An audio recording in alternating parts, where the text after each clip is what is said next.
Hello team, welcome to another ATP Geopolitics video with myself, Jonathan M.S. Pearce. This is a Venezuelan subject video. I was going to call it a war, but it's not a war. It's just a glorified kidnapping with 150 helicopters. I've been doing a lot of thinking about Venezuela. I did a video on how it's all about the oil, and lots of people are saying it's not just about the oil, it's about this, it's about that. And many people are thinking in terms of exclusivity, mutual exclusivity here, meaning it's not this, it's that. The simple point for me is that the decision for the United States to go and get involved in Venezuela is all about everything. All of those suggestions, those theories that people have provided, I think feature in the calculus made by the American administration. And we are going to go through 9 reasons I've come up with as to why this has taken place. This is going to be a chunky video.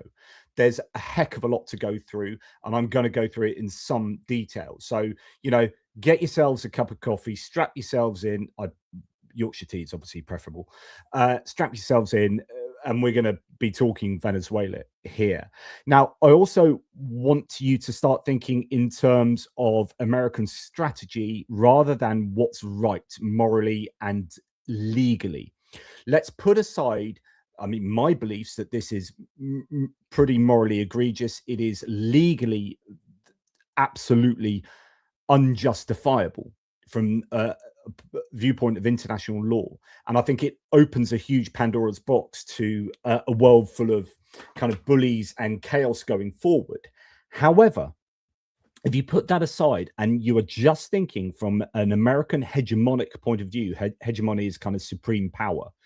If you are thinking in terms of a new age of empires, or maybe an old age of empires, where the United States wants to assert itself, even if you are America first, I think you can build a case that what America did was, scare quotes, sensible, justifiable, rational.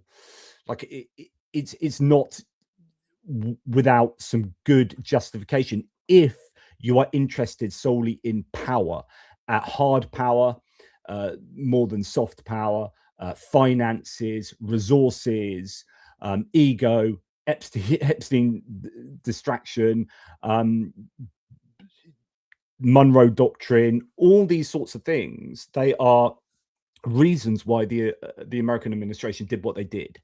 And indeed, the midterm elections, I think, feature quite significantly as well as rationale.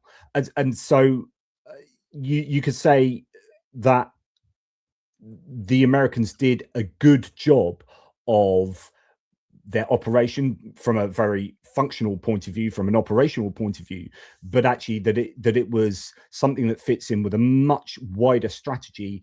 And if you start with these axioms at the bottom of your, if you put these axioms into your function machine, then you come out thinking, hey, this was a great idea.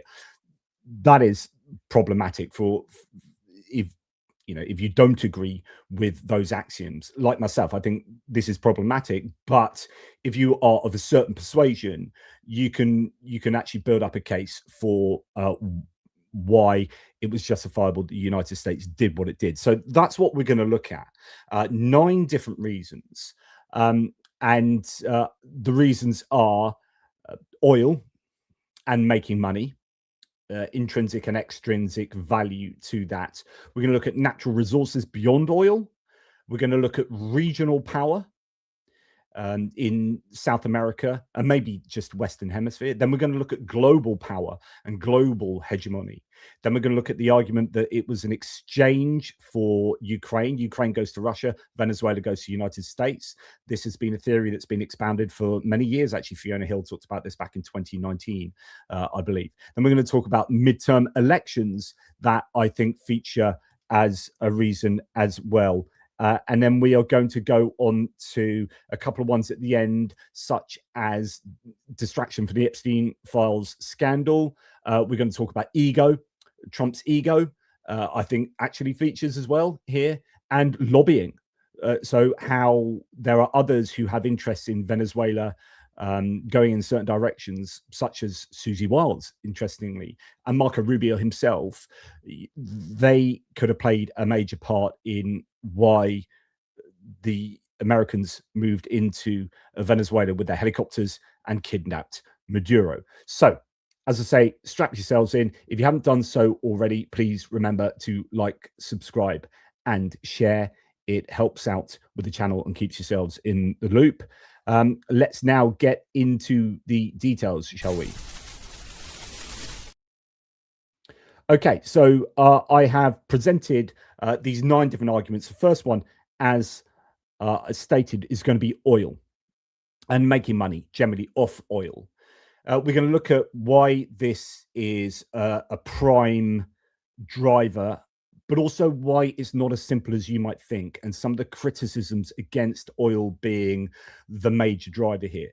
There are issues of both intrinsic value and extrinsic value. So intrinsic value is just the value of the oil itself, like the money that you can generate off selling oil. And if your companies are involved in doing that, then you're making money. And then there's an extrinsic value. Like if we have that power, we have that control, we can stop other people getting hold of it, or, you know, we can keep China out of accessing this oil, or we can make sure that China demands it on our terms from an American point of view, so on and so forth. There are these extrinsic values that are external to that. Okay, so let's then start with just the very obvious claims coming from the Trump administration. They admit this very openly, that they are interested in oil. The oil is definitely at the forefront.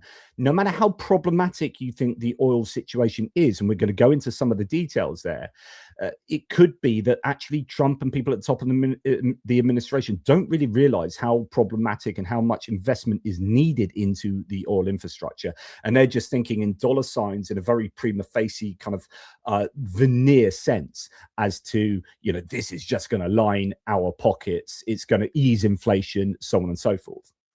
So Shashank Joshi here from The Economist, quoting The Economist, saying the heavy sour crude that the country Venezuela harbors is precisely the type which American refineries are chronically short of at a time when America's relations with Canada, a supplier of the stuff, are strained. So I've talked about this before. There was a great report in a segment in Sky News that went into detail. I'm going to go over some of that here with a few different threads. But essentially, this heavy crude oil is primarily provided to the United States by Canada. And who are the other people that have a lot of these reserves? Venezuela and Russia. Okay, right. What a triumvirate there of nations. Well, as relationships with Canada sour, Venezuela are a pretty obvious source for this heavy crude, especially when most of the refineries, there are some up near Canada, some in California that I presume refine stuff that's drilled from California, some of the heavy stuff from California. But these ones in Texas, Louisiana kind of area, they are obviously very close to Venezuela. It is very convenient, essentially, to get Venezuelan heavy crude into these refineries, and they are hungry for it. So Venezuela holds 303 billion barrels of oil reserves. Caveat there, we'll come to that later. Much of this is heavy crude oil, says the Kobayashi letter. Texas and Louisiana also happen to have 6 of the largest heavy crude oil refineries in the world. What does this mean? Let us explain. In the early 2000s, Venezuela was a much larger oil producer than the US. In fact, Venezuela produced 3 times as much oil at nearly 3.3 million barrels per day. In 2020, Venezuela's production has declined to just over 900,000 a day, while the US hit 5 million a day. And this is key. Now, a lot of this comes down to corruption as to why there is a significant drop in Venezuelan oil extraction. But first, Venezuela has been heavily sanctioned by the US for years. This resulted in old infrastructure hindering the ability to extract heavy crude oil. Heavy oil is far more expensive to extract than light crude. This requires advanced techniques like steam injection. The image below helps to better understand. The leftmost vial shows heavy crude oil, which is often a goo-like mixture. As you move to the right, the crude oil becomes lighter and much easier to process. But here's exactly why this is a crucial point for the US. The US has become incredibly dependent on heavy crude oil. In 1980, just 10 to 20% of US crude oil imports were heavy crude. Today, the majority of US crude oil imports are heavy crude oil at 70%. The US wants more heavy crude, and Venezuela has billions of barrels of it. And this is one of the, in fact, I think Sky News showed this, a very similar graph to this one, which is, moving from around, was it 12% back in 1978, imports of heavy crude. It's now up to sort of 70%. So very different mix these days. Now, take a look at crude oil imports to the US. Canada's share of imports has surged from 15 to 60% of US imports. Meanwhile, Venezuela's imports to the US have effectively stalled. If the US can restore these imports, it would be highly profitable for the US government. Caveat, caveat, caveat. Currently, Venezuela holds more oil reserves than any country in the world. Caveat. They even hold 20% more oil reserves than Saudi Arabia. What's the best way to restore these massive heavy crude oil imports to the US? Take control of the country's oil reserves. That's either directly or by forcing the Venezuelans to accept US companies working in Venezuela. Yesterday, President Trump explicitly said it, quote, "We are going to have our very large US oil companies go in, spend billions of dollars, fix a broken oil infrastructure, and start making money." So he's told you that oil is definitely one of the reasons, possibly one of the biggest reasons. Whether that is as sensible as it initially sounds is debatable. Trump also said that the US will, quote, "sell large amounts of oil pumped from Venezuela." And it becomes even more strategic for the US. Aside from Venezuela, Russia has some of the largest heavy crude oil reserves in the world. Tapping into Venezuela's heavy crude oil reserves effectively further weakens Russia's influence. So there's actually this has come to some of the extrinsic value to this. It's like, the value of this oil itself and how much money we can make from it and how we can fill our refineries with it, but actually it screws over the Russians as well.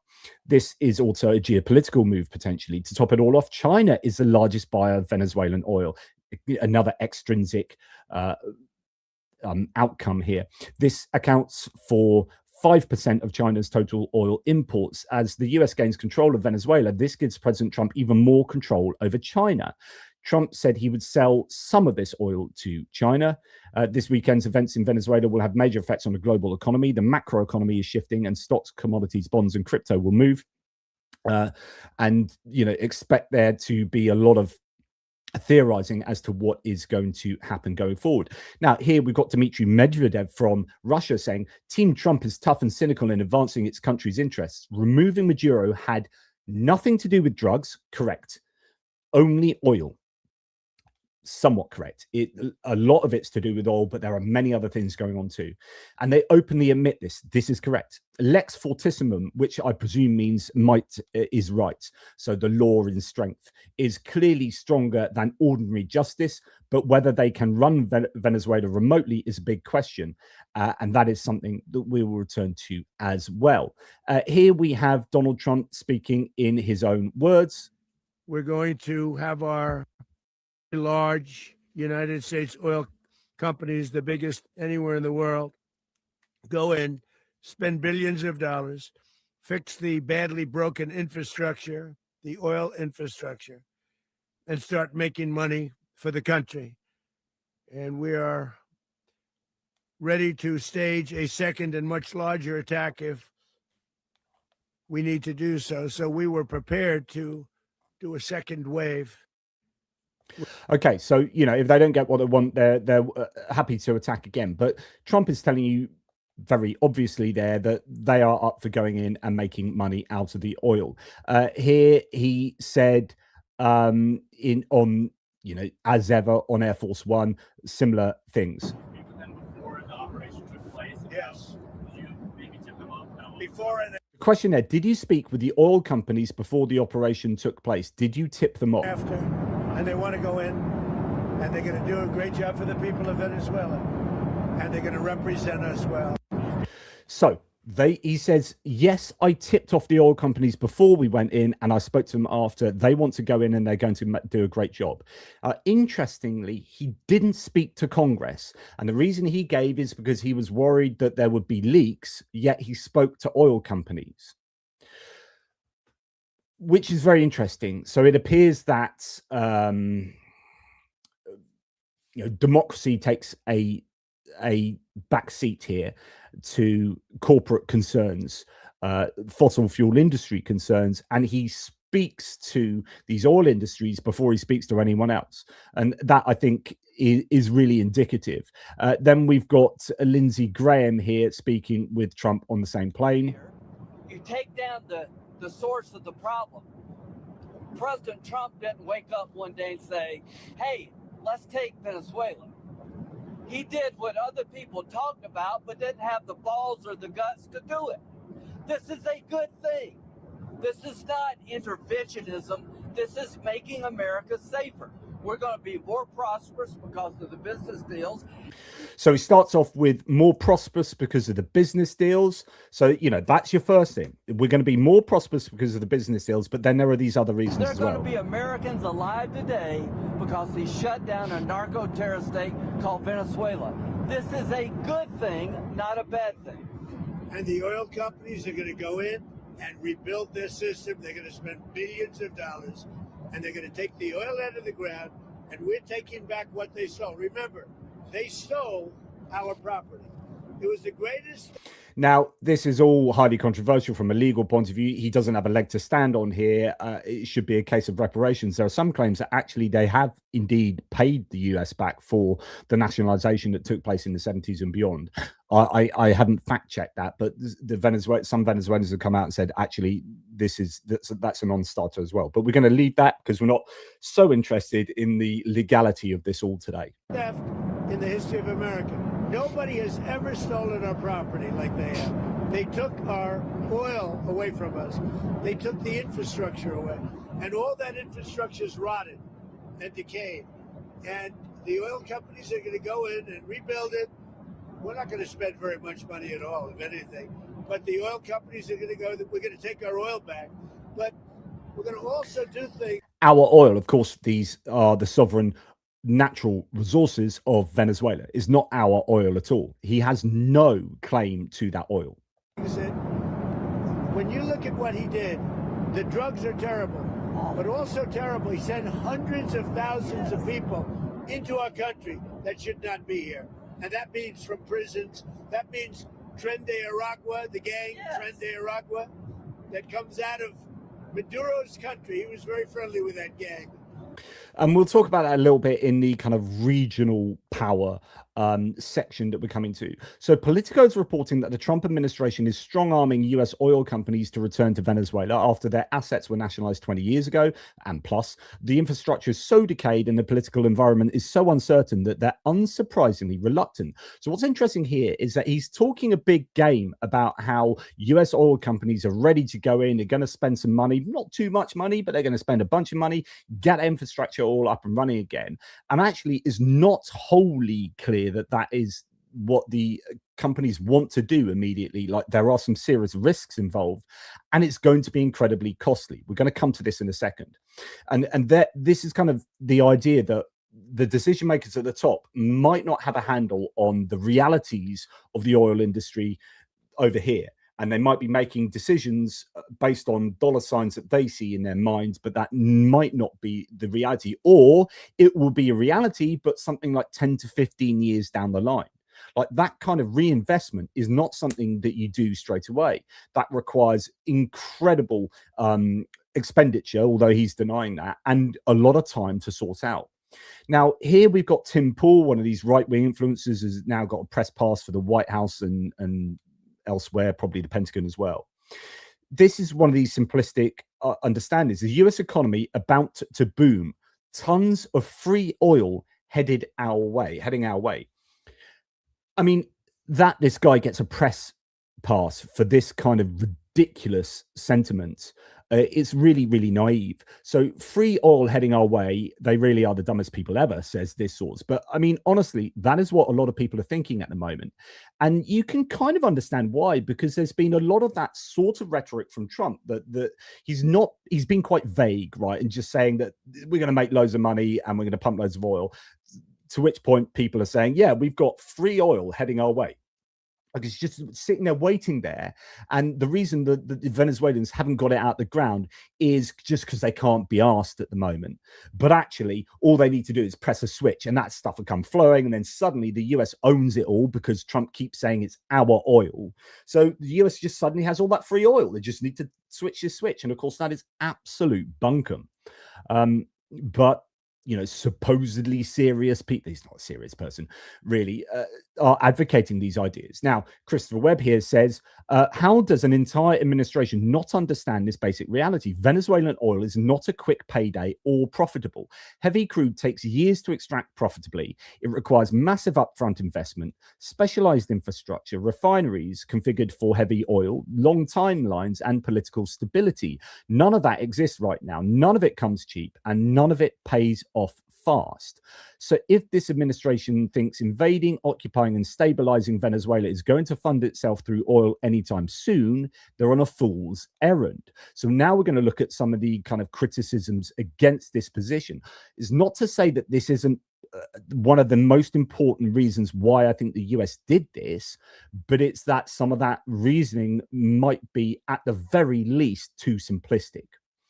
And much more costly than they might think. Jorge Uri Sati here says Venezuela is often reduced to, and he's referring to that thread we earlier read, is often reduced to a single statistic, the world's largest oil reserves. And actually, let's just look at that for a second, because I'm just going to give you I've got that somewhere. Here it is. So I keep saying there's a caveat here. This is the graph that people refer to, that the Venezuela on the left has some 300 billion barrels of oil untapped in the ground. The enormous caveat is that OPEC just publishes the numbers given to them by its members without any independent audit. In the late 2000s, Hugo Chavez, tripled the reported reserves without commensurate new exploration, seeking increased international and domestic prestige. This claim from John Arnold is that the 300 billion barrels is made up, that actually they might not have that at all. They just tripled by just stating by assertion that their original numbers. Investors say that number comes from JP Morgan. JP Morgan says that number comes from OPEC. OPEC says that number comes from Venezuela. Venezuela, that number comes from Hugo Chavez. So just be careful when we assume that Venezuela has the biggest reserves in the world. They might not actually have the biggest reserves in the world. We just don't know. Anyway, going back to the thread, that headline number conceals a far more complex reality, if you believe it. Venezuelan oil cannot simply return to global markets overnight. We need more than that. So let's analyze. Venezuela's oil is among the most technically challenging, capital-intensive, and institutionally demanding resources on Earth. Years of socialism, corruption, and state collapse transformed immense geological wealth into totally wasted opportunity. Roughly 3/4 of Venezuela's oil reserves are extra heavy crude from the Orinoco Belt, which can only be processed in highly specialized refineries. Now, the US does have a bunch of these, so that's rather convenient. This crude has a very low API gravity, high sulfur and metal content, and extreme viscosity. Venezuela's production system is unprepared to handle this challenge. The country has not meaningfully modernized its pipeline network in 3 decades. In the past decade, the reservoir management and surface facilities have been totally neglected. The institutional collapse of PDVSA or PDVSA, that's the nationalized entity, driven by its politicization and corruption, has eliminated much of its capacity to sustain operations. PDVSA's corruption has been documented by many people. Won't go into that. As a result, Venezuela today produces roughly 30% of all the oil it produced 15 years ago, and that's a tragedy for the country. Returning to the production levels near 3 million barrels per day would require close to a decade. It would also cost $60 billion in sustained capital expenditure under stable political and regulatory conditions, according to Leo Nelson. Unlike Canada, the country from which the US sources most of its heavy crude oil, Venezuela operates no steam-assisted gravity drainage projects. This means Venezuela lacks the technology used to efficiently extract very heavy oil by injecting steam underground to reduce viscosity and allow the oil to flow.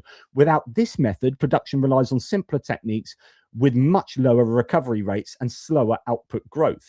As explained by Razor Oil, Venezuela relies on cold production with inherently low recovery factors, supplemented by diluents, polymers, and other enhanced recovery techniques that depend on capital, imported inputs, and reliable logistics. For these reasons, the notion that Venezuelan oil can rapidly flood global markets is detached from geological, technical, and financial reality. In the coming weeks, if the coming weeks mark a genuine political inflection point for our country, we Venezuelans may finally begin a process of institutional and economic reconstruction. This does not mean we have everything to succeed, but it will take time. One last thing, any scenario of a substantial increase in oil production and foreign investment has something in common: the need for the White House to be involved in guaranteeing the physical security of all energy investments in Venezuela, from the personnel to the equipment. In other words, you're going to have boots on the ground in Venezuela as well, most likely in some kind of security capacity, in order for all this investment to take place, and ensuring there won't be corruption, ensuring that FARC won't be there, and these kind of left-wing terrorists that exist in and around the region. It is way more complicated than you might think. Michael Spiker here says, I spent a lot of time talking shit to people with opinions on Venezuela's oil production potential and how it's going to replace Canada. So here's my contribution, how I see the cost of replacing Canadian crude with Venezuelan heavy. I think it's nearly 1 trillion. So the previous number from the other guy was 60 billion. But that maybe talking about different things that you have to do with that money. 1 trillion to get that done. I'm not sure who has a spare $1 trillion in their genes. Venezuela's natural domestic consumption is 1 million barrels per day. So to completely replace Canada, to reach 3 million barrels per day of export capacity, the country needs to grow production to 4 million barrels per day, a level they have never hit before. Exports that never really exceeded more than 1.2 million barrels per day. They have one main export terminal, Puerto Jose, capable of 1.2 million barrels per day, and other smaller terminals get them to realistically 1.7 million. So they need another 1.3 million in just export capacity and storage facilities. And that's $5 to $10 billion worth of infrastructural investment, I would have thought. On the US side, there needs to be minor import expansion, but not super major, around $1 billion. Then they have to get the oil flowing north. You'd be able to repurpose some Canadian pipelines if we assume that the USGC re-export. But right now, Mid-Valley Pipeline is the only major remaining heavy trunk line that moves all oil from the USGC region northward into the Midwest. So you need 3 million barrels per day of crude pipelines that move crude north, which would run around $30 to $50 billion. Then you'd also need a condensate return line for another $10 billion. Venezuelan crude has higher levels of metal and higher TAN than Canadian exports, so you need to retool the refineries accepting the new source. That's another 50 to 90 billion on the tab, because there's not enough VLCCs in the world to service this. You also need to build new tankers for this shuttle service. 30 new VLCCs will cost $4 to $8 billion. Then on to the upstream. I'm going to say that if you get super blah, blah, blah, blah, blah, blah, blah, blah, blah. Okay, so your point is that, to go on, and that I just dipped in a minor bit to the amount of infrastructural investment you would need. He says you need a trillion. Export terminals, import refresh pipelines, retooling refineries, new tankers, Lake Maracaibo cleanup, new power infrastructure for the upstream growth at the post-AI inflated capital cost, new diluent looping, actual upstream production facilities, and that's a big one, sustaining capital and issue contingency, full logistics and civil infrastructure overhaul, and security. So he's saying that's a big outlay. It's a really big outlay. It's not money. It's not free. It's not Tim Pool's idea of free oil. It really isn't. So someone else, the idea, this is Lucas Ekweme, he says the idea that Venezuela will flood the oil market is the biggest lie being told right now. Let's look at how the US supposedly flooded the market after taking control of Iraq. Iraq's and Libya's oil. In Iraq, 2000, pre-war, pre-sanctions, 2.8 million barrels per day. 2003, at war, 1.2 million barrels per day. 2015, 3.5 million barrels per day. It took nearly a decade just to return to pre-war production and 12 years to double the output, despite Iraq's massive reserves. After the war, it was widely assumed Iraq could reach 8 million barrels per day by 2020. Fast forward to 2025, and Iraq produces roughly half of that, despite $220 billion in spending. Libya followed a similar path. 2010, pre-war, 1.7 million barrels per day. Current production, less than that, 1.3 million barrels per day. After 15 years, Libya still hasn't reached its pre-war level. Now let's look at Venezuela. Unlike Iraq, Venezuela produces extra heavy crude, etc., etc. So then all the issues you have there, as we've already kind of dipped into. In other words, Venezuela's oil industry is harder, costlier, and far more time-consuming to rebuild. From Libya to Iraq, US oil interventions tell a clear story. It takes billions of dollars and a decade of work just to return to pre-production levels. This time won't be different. Okay, so you can see some of the problems that might be associated with this kind of simplistic view of the oil, which, I was advocating the other day, but I think genuinely that's what Donald Trump is thinking. Bloomberg on Venezuela's oil output just in the last 24 hours also note that nobody is willing to take big CapEx risks with oil below $60 a barrel. So part of the problem is that oil is now worth relatively little per barrel, considering it has been way over $100 a barrel previously. It's now $60 a barrel or less. So if it's running at that price, then you're less likely to want to invest loads of money because you're getting less return on your investment per barrel of oil.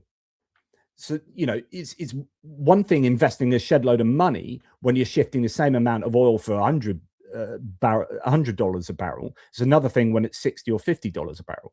So Caracas may hold the world's biggest oil reserves, but years of underinvestment, mismanagement, and international isolation have diminished the country to a fraction of its former standing.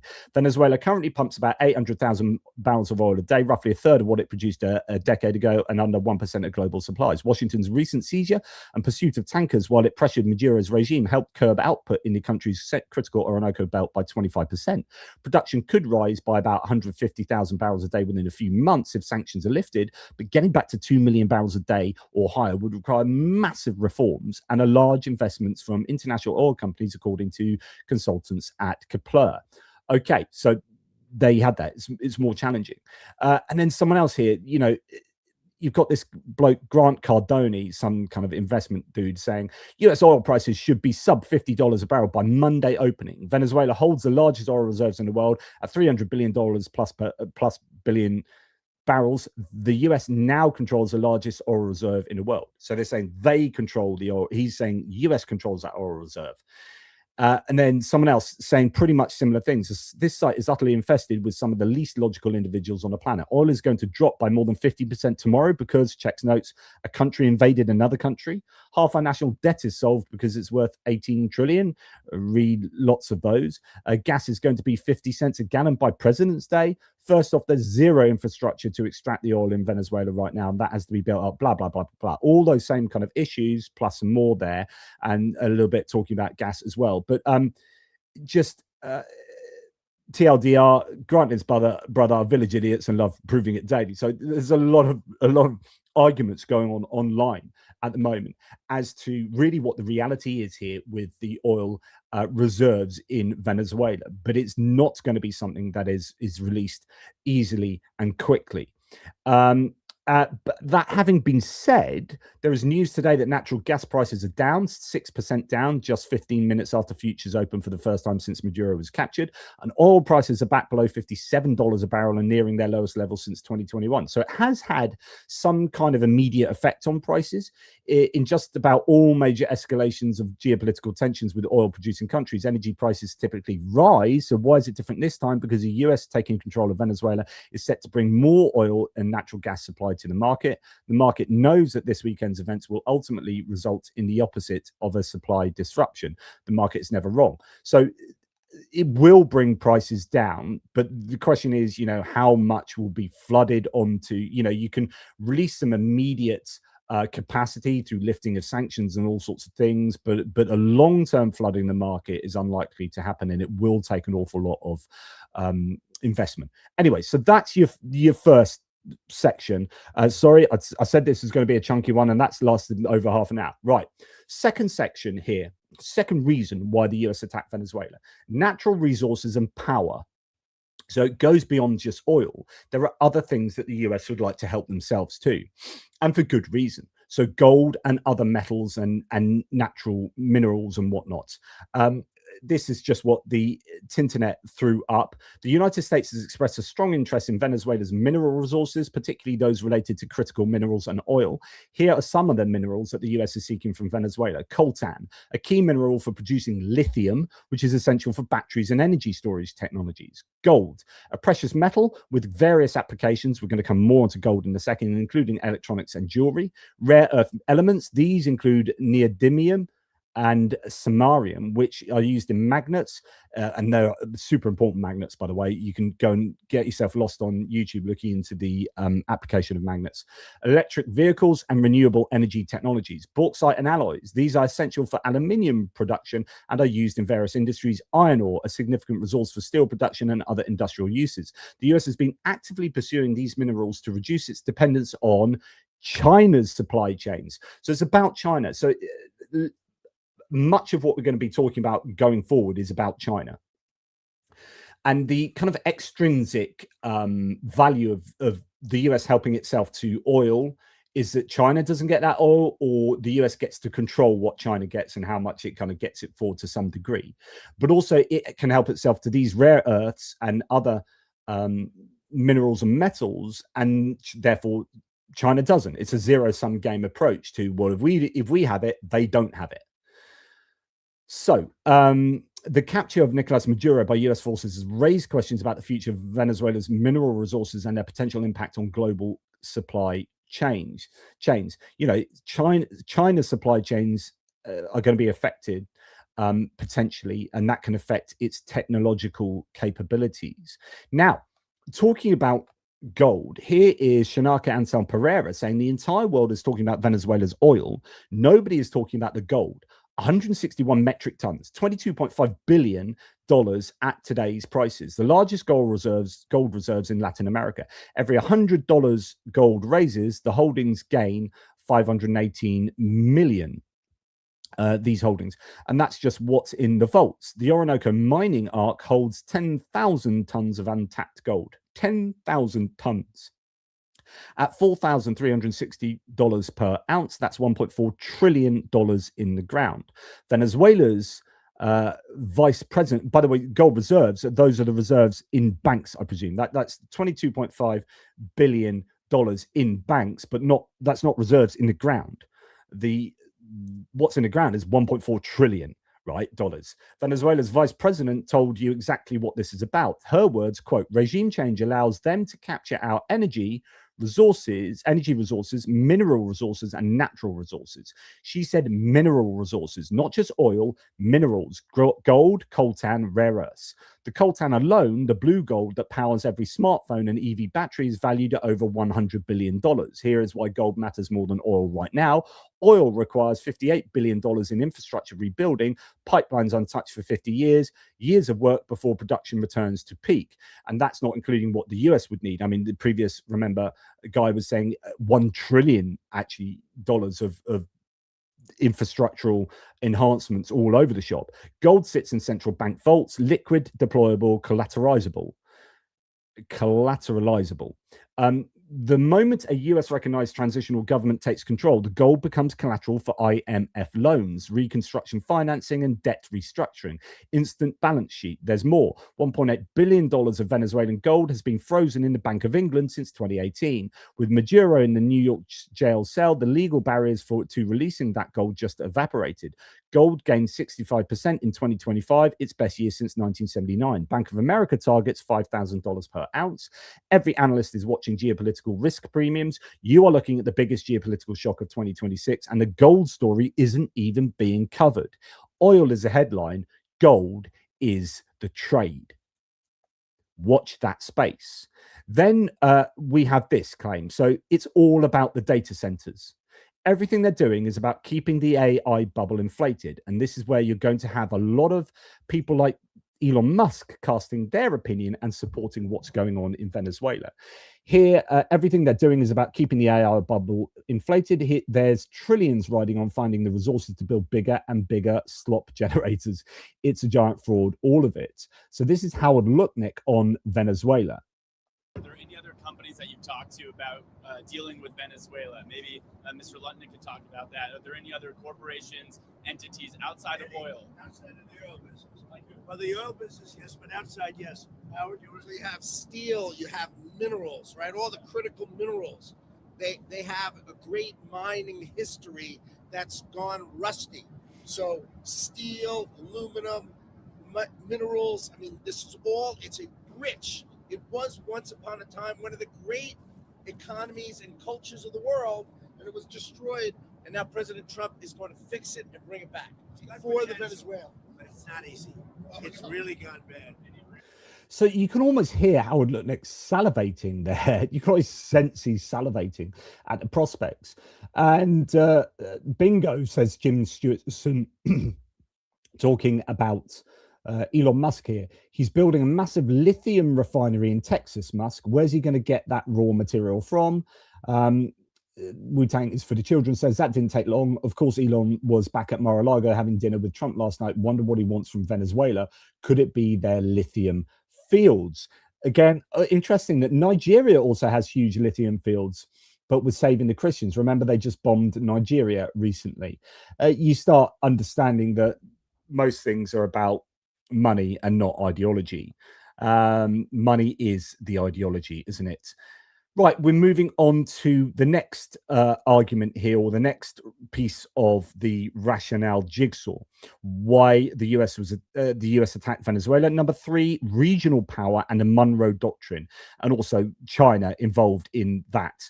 There is soft power and hard power. Soft power being, you know, the power of influence, politics and diplomacy, and then hard power, things like weapons and whatnot.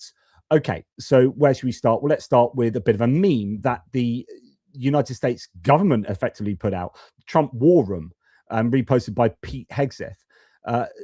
Nothing about these guys is subtle, I'll give them that. So you have Donald Trump straddling North and South America with a big club written on it, Donroe Doctrine, as in Donald instead of the Monroe Doctrine. It's the Donroe Doctrine. It is just this very obvious sense of regional power, Western hemispheric power. This post, says Ben Mycelis, the post that's far more concerning than what Stephen Miller's wife made, the one about Greenland, is the one by Donald Trump's office rapid response account showing a drawing of Trump holding a club that says Donroe Doctrine while he's stomping on the Western Hemisphere. Let's have a look at some opinions about this before we get into the detail. This is coming from Ed Martin, who's a US Justice Department senior official, promoting a post that praises colonization as, quote, one of the greatest things that ever happened to backwards parts of the world. So Eagle Ed Martin, who's a pretty controversial person himself, a confident America, he says to Jesse Kelly, who said, colonization is one of the greatest things that ever happened to the backwards parts of the world. And the only reason most don't know this is because they were educated by communists who hate Western civilization. In other words, there is this sense that colonization is back on the cards. And this is neo-colonialism, US imperial style. And it's amazing how people's tunes have changed. Here's Will Chamberlain, a real zero principles, just complete fealty to Trump here. Someone, a massive supporter of Donald Trump, saying back in 2020, the Republican Party is no longer the party of regime change and endless wars. So this is, you know, when out of power. No, the Republican Party is not going to be about regime change. It's America first. We're not going to get involved in these other countries outside. We're not going to be involved in regime change and endless wars. If you want to be a standard bearer, that is a non-negotiable position, he says. It's a non-negotiable position that we're going to be involved in regime change. And then just 2 days ago, he said, I can think of few better uses of my tax dollars than blackbagging the head of a foreign narco trafficking organization that enriches itself by addicting and poisoning my fellow Americans. In other words, yeah, I don't have a problem with regime change now. So there you go. Just people's minds have certainly changed. Now, here is another one. Cat Turd. This is serially online kind of persona, big supporter of Elon Musk and MAGA. Consistently one of the least principled and dumbest people on X, says this source. But Cat Turd says, name one US-inspired regime change that hasn't ended in absolute disaster. So this kind of like isolationist, we should not be getting involved in regime change. And then Cat Turd now says, Venezuela is now more free than New York City. Okay, well, you changed pretty quickly there. So it's not really about ideology. It's about a cult of personality, and it's about following what Donald Trump does and says. Paul Embry here says Trump has said openly that he wants the oil, refuses to hold new elections, we'll come to that later, and has just declared that the interim president will, quote, pay a big price if she doesn't do what she's told. Delcy Rodriguez, we're going to come to her as well. Anyone who thinks this is about defending democracy needs their head tested. This is old-fashioned colonialism. We must call it out for what it is. Actually, what it appears to be is a revitalization of the Monroe Doctrine. This was articulated by President James Monroe in 1823. It looked a bit different then, arguably established as a US policy opposing European colonialism. So it's like a pro-colonialism from a US point of view. Just, we don't want the Europeans involved in our part of the world. We are in the Western Hemisphere. We own it. Or if we don't own it, we want to own it and we want to control it. And we don't want the Europeans involved at all. So it's proclaimed during Monroe's annual message to Congress in 1823. At that time, many Latin American countries were gaining independence from European powers, particularly Spain.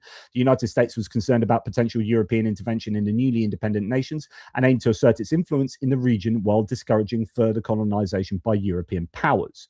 So the key principles are opposition to colonization, that is, European colonization, not American colonization. Non-interference. In return, the United States committed to not interfering in internal affairs in European countries. So you stay away from our neck of the woods, the Western Hemisphere, and we won't get involved in your neck of the woods or their existing colonies in the Americas. Spheres of influence. The doctrine established a clear distinction between the old world, Europe, and the new world, the Americas, asserting they should remain separate spheres of influence, so on and so forth. So that is now something that has been revitalized, and Trump, as you've seen, likes to, because it's all about him, call it the Donroe Doctrine. But really, that is what is going on to a large degree. Now, I thought this is a fascinating question from from, I don't know if this is the one I was thinking of, actually. There have been a bunch of really quite acute questions from reporters over the last 24 hours. Back in 2016, I remember your RNC speech, and you were saying that regime change and nation building. Where? When you were speaking at the RNC back in... So yeah, this is one of the questions. So she's saying, look, back in 2016, you were really critical of regime change and nation building. When did I say that? The RNC. 2016, you were criticizing regime change and nation building, the U.S. being involved in that. It seems obviously that your stance has changed on that. What led to that? The end is the U.S. nation building now. Is that this isn't a country that's on the other side of the world? So you've changed your views on nation building, and his answer is, yeah, but it's a neighbor. I mean, we're all right for nation building if there are neighbors. It's just we don't want to go to Libya or Iraq and do that. But if they're next door, yeah, actually, regime changing is fine. It's not a problem at all. Well, this isn't a country like we have to travel 24 hours in an airplane. This is Venezuela. It's in our area. The Donroe Doctrine. It's in our area. It's a Donroe Doctrine, and that's what he's saying. And he's talking in terms of like, no, this is our neck of the woods, Western Hemisphere. This is what we get to rule. This is our area. So. Yeah, Matt Walsh here is a political commentator and podcaster, a right-wing podcaster, saying, I totally support turning other countries in our hemisphere into subordinate vassals of the United States. That's the very definition of an America First foreign policy.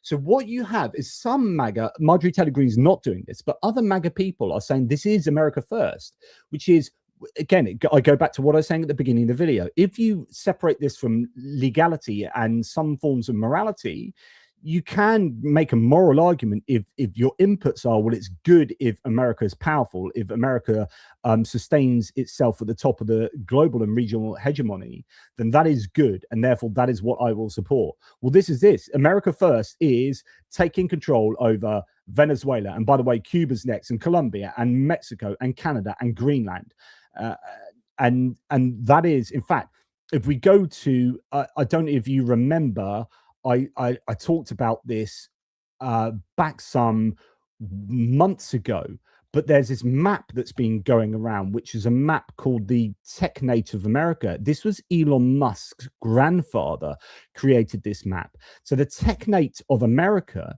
is Greenland, Canada, the USA, Mexico, Latin America, and Venezuela, and Colombia, I presume, as well in there.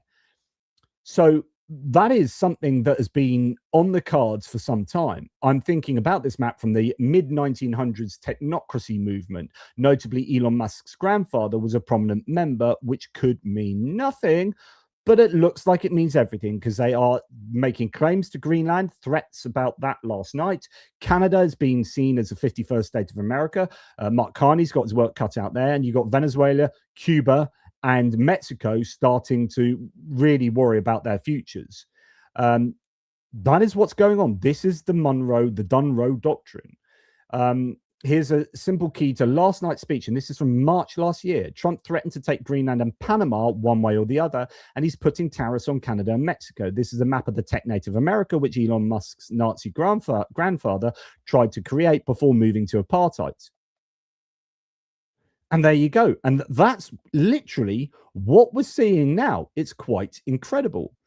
So Tatragami says, when I said last year in response to Matt Walsh that the average American MAGA supporter closely resembles a Russian Vatnik in both mindset and ideology, I meant it seriously. Wow. Pretty harsh there. Now, here we have Marco Rubio talking about this to Kristen Welker from Meet the Press on NBC. Well, President Trump told the New York Post there won't be troops in Venezuela as long as Delcy Rodriguez, quote, does what we want. She's already, though, demanding the release of Nicolas Maduro. As you know, she's insisting that her country never become a colony. What exactly does Rodriguez need to do to keep U.S. troops out of Venezuela? Well, forget about the U.S. troops portion of it. What needs to happen for any of this to change, for our relations with Venezuela to change and our whole approach to it to change, the things we have talked about are the ones I've highlighted already. You can't flood this country with gang members. You can't flood this country with drugs that are coming out of Colombia through Venezuela with the cooperation of elements of your security forces. You can't turn Venezuela into the And by the way, those things aren't happening certainly to the degree he's saying with the agency he's talking about. Operating hub for Iran, for Russia, for Hezbollah, for China, for the Cuban intelligence agents that control that country. That cannot continue. Those things cannot continue to be in place. You cannot continue to have the largest oil reserves, in the world under the control of adversaries of the United States, not benefiting the people of Venezuela and stolen by a handful of oligarchs around the world, including inside of Venezuela, but not benefiting the people of that country. We've seen how our adversaries all over the world are exploiting and extracting resources from Africa, from every other country. They're not going to do it in the Western Hemisphere. They are not. Western that is Hemisphere. not going to happen under President Trump. Read our national security strategy. He is serious about it, and he's going to do something about it, and we're doing something about it. So, and it's really interesting that Michael Lamming just said this. And when I talked about earlier, intrinsic and extrinsic value of oil, this is where oil becomes important for the regional and global power arguments we're talking about now. So we're on the regional section here, the Western Hemisphere, but it's about oil still. And Michael Lamming saying Cuba without Venezuelan oil is already buggered. So this is, and Marco Rubio, and we're going to come to this later, Marco Rubio, as of Cuban descent, is massively interested in the outcome for Cuba and Venezuela. He is a hawk in this part of the world. That's why he's at the forefront here, because he wants Venezuela to be under American kind of ownership or control, and he wants Cuba likewise. So this is using oil to get at Cuba, as Michael Lamming says. But it's fascinating, the wordage here. You cannot continue to have the largest oil reserves in the world under the control of adversaries of the United States. So we can control it. We don't mind going in and helping ourselves to it, as long as the other people don't get it. It's that zero-sum game approach. And this is the regional, but moving on to global hegemony, that we need power in the region. We need all of these countries to be subservient to us, our vassal states. And that means that they won't be able to be victim to the influence of places like China. So this is Marco Rubio again. States need to take over the Venezuelan oil industry. Well, we don't need to. First of all, let me go back up. We don't need Venezuela's oil. We have plenty of oil in the United States. What we're not going to allow is for the oil industry in Venezuela to be controlled by adversaries of the United States. You have to understand, why does China need their oil? So again, this is that zero-sum game approach. It's like, so this is the extrinsic value of oil. So it's like, it's not that we need it, is that we don't want them to have it. That's the value we get from this oil. Why does Russia need their oil? Why does Iran need their oil? They're not even in this continent. This is the Western Hemisphere. This is where we live. And we're not going to allow the Western Hemisphere to be a base of operation for adversaries, competitors, and rivals of the United States. Of course, it's pretty arbitrary. You could say, why does the Northern Hemisphere get to have what the Southern Hemisphere has? So, or so on and so forth. He's cutting up the world in a way that totally benefits the United States. Why do other countries get to access Venezuela? No, this is ours. Why? Because we're closer. Yeah, and so, I mean, I'm close to my local shop. Doesn't mean I own it. Doesn't mean I can walk into it and help myself to the bread. Pacific oil companies. We also want to see that oil and the proceeds from it. Hold on. We want to see the oil proceeds of that country benefit the people of Venezuela. Why have 8 million people left Venezuela? 8 million, the single largest mass migration probably in modern history, left Venezuela in 2014 because all the wealth of that country was stolen to the benefit of Maduro and his cronies in the regime, but not to the benefit of people of Venezuela. You know how destabilizing 8 million migrants is? The number one fear that Brazil has, that Colombia has, that all these countries in the region have about what's happening in Venezuela and our involvement is they're afraid of another mass migration event. That's what they fear. This is deeply destabilizing stuff. It's not going to continue to happen. They are not going to come from outside of our hemisphere, destabilize our region in our own backyard, and us have to pay the price for it. Not under President Trump. So there you go. It's about Western hemispheric control. Rubio says the US isn't after Venezuela's oil, but won't let enemies like China and Russia control it either. That's the key there. But of course, this goes back to Project 2025 and the Heritage Foundation writing the blueprint for the American administration, the Trump administration. Project 2025 suggests US interference in Venezuela's government on 3 separate pages. If you're one of the few who think an attack on Venezuela is meant to distract from the Epstein files and not part of a larger GOP goal, primarily oil, you are mistaken. It's all of the above. But here are some examples of where Project 2025 talks about Venezuela explicitly. Indeed, Venezuela serves as a reminder of just how fragile democratic institutions that are not maintained can be. To contain Venezuela's communism and aid international partners, the next administration must take important steps to put Venezuela's communist abusers on notice. And then here, in a world on fire, a handful of nations require heightened attention. Some represent existential threats to the safety and security of all American people. Others threaten to hurt the US economy, and others are wild cards whose full threat scope is unknown, but nevertheless unsettling. The 5 countries on which the next administration should focus its attention and energy are China, Iran, Venezuela, Russia, and North Korea.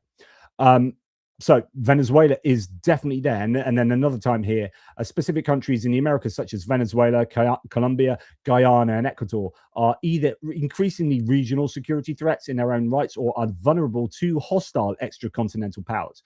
So if they're either threats directly to ourselves in and of themselves, or they're threats because other nations like China are getting involved in them. This leadership and collaboration must span all tools at the disposal of the US allies and partners. So you can see a sense here to what the US is doing in Venezuela, just making sure its backyard is secure and fully under its control. Whether it's legal or not, is they don't give a damn. This is about making sure we're secure, that our pockets are lined, that we have access to not just oil, but gold, not just gold and oil, but rare earths and iron ore and all of this stuff that is going to be so important for the future.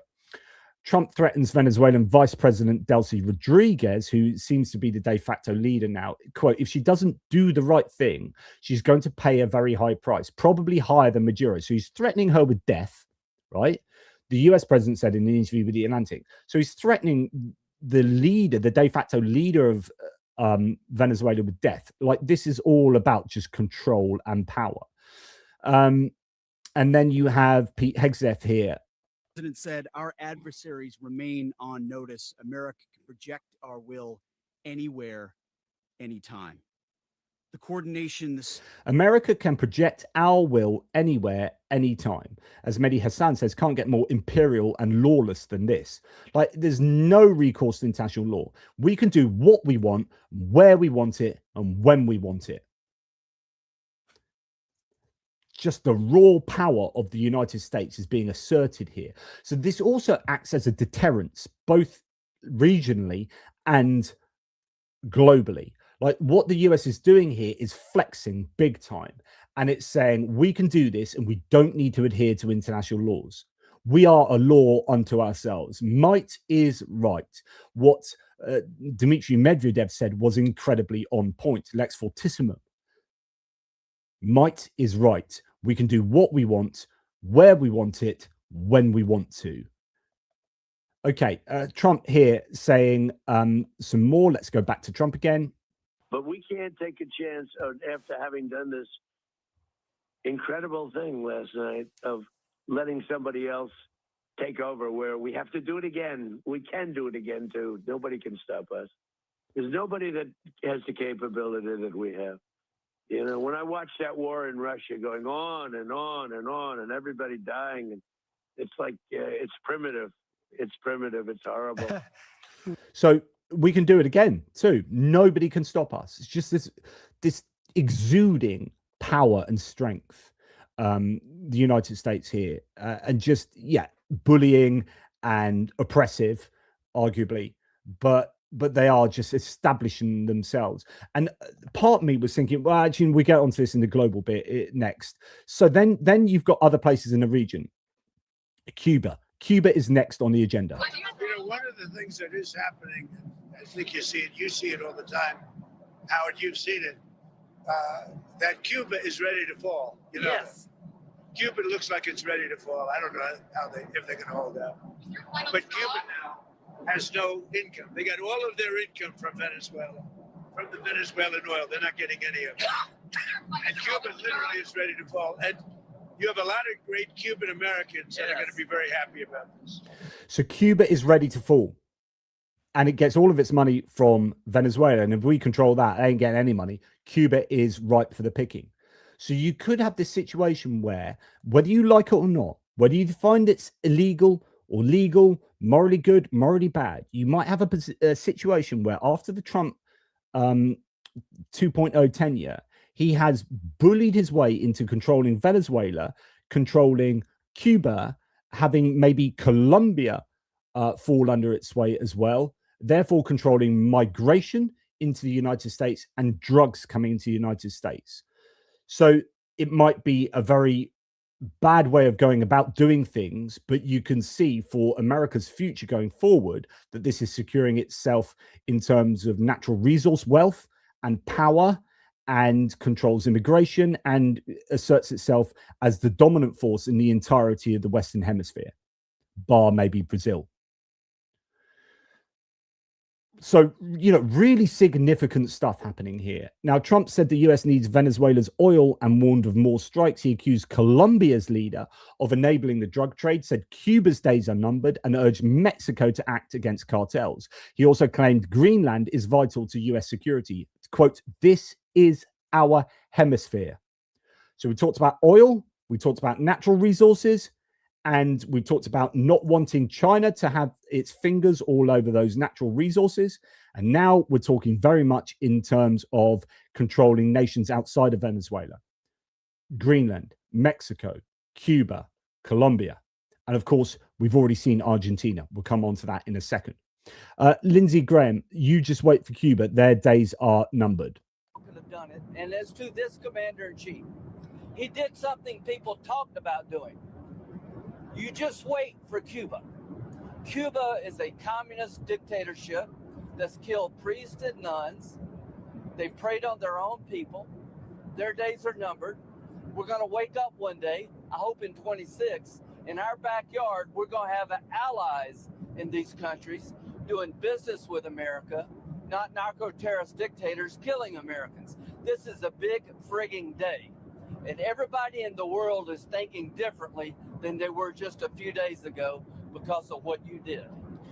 And he's not wrong there. It's a big day. And there are potentially a lot of ramifications here. Now, it's funny. I just looking at live chat very quickly. It looks like there was a troll in there, and that's been dealt with.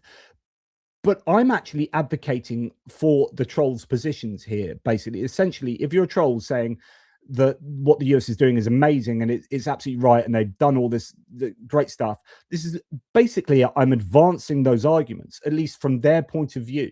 Like, this is what the American administration is thinking, and they have justification for thinking that.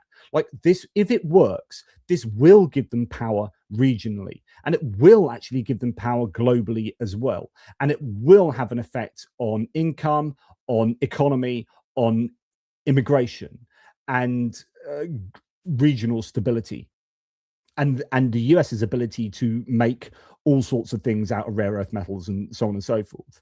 So yeah, I'm not saying I agree with all of this, by the way, but I do agree that these are genuine reasons that do you know, I think they'll work, right? Is whether I think that that's how you should go about doing you know, these work because you're going back to an age of empires where you could just go around the world and stick your flag in and say, thank you very much, this is ours now. I mean, the British did this and that led to the Industrial Revolution. The Industrial Revolution was incredibly beneficial for the United Kingdom because we had an empire that we could exploit. And essentially, that is what the US is doing here. So this is just another imperialistic era whereby there's exploitation of resources that takes place, and it works. It worked for the United Kingdom. The question is, was it correct? Was it right for the United Kingdom to go around and put its flag in different countries and say, we own this now because we've got guns and you've got spears? You know, tough luck, matey. Sorry, it's ours. Our flag's nice. You don't have a flag. Oh well, poor you. You know, it reminds me of Eddie Izzard did a whole comedy thing on that. Anyway, so here one source says the plan: remove Maduro, keep his communist cronies in power, work with communist cronies. This administration is a joke, but there's something funky going on with, like, how do they control Venezuela now, and who do they use to do that? We are going to return to that a little bit later. Now let's go to some hard power concerns, and this is Ryan Macbeth talking about China in the region. China's competition with the U.S. isn't only in the South China Sea. It's about positioning, basing, dual-use infrastructure, and access, including access in Latin America. Reuters reported that China's CELAC, or Community of Latin American and Caribbean States trade, hit $551 billion in 2024.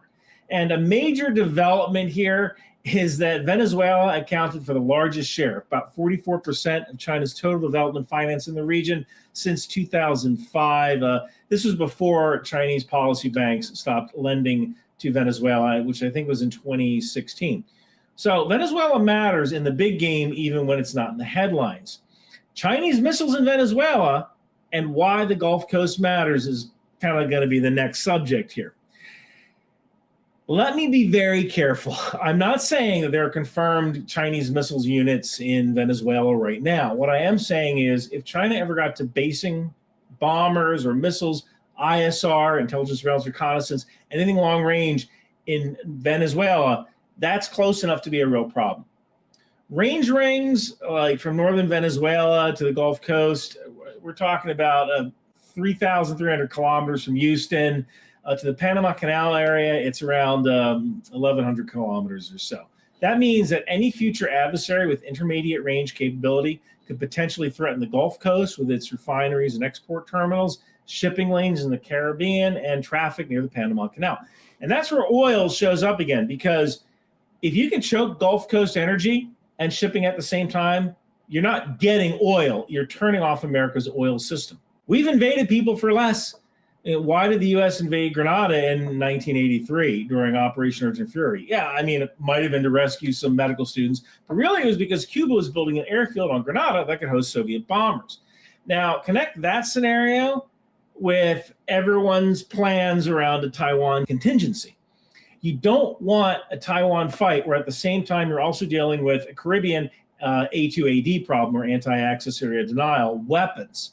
We need to be able to transit the Panama Canal safely. We need to be able to produce oil and gas and petroleum products on the Gulf Coast safely. So capturing Maduro wasn't actually phase one of the operation. It was actually phase two.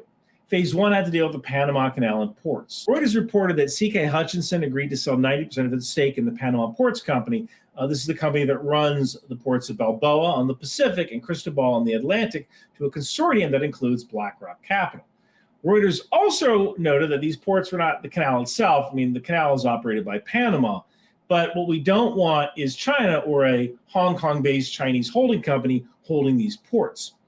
Now, as of mid to late 2025 reporting, the status of that deal is still not clean and final. In the event of a conflict with China over Taiwan, if China owns the ports on both sides of the canal, they can send a ship in there into the locks and scuttle it. And now U.S. forces have to go the long way around the Pacific through the Straits of Magellan.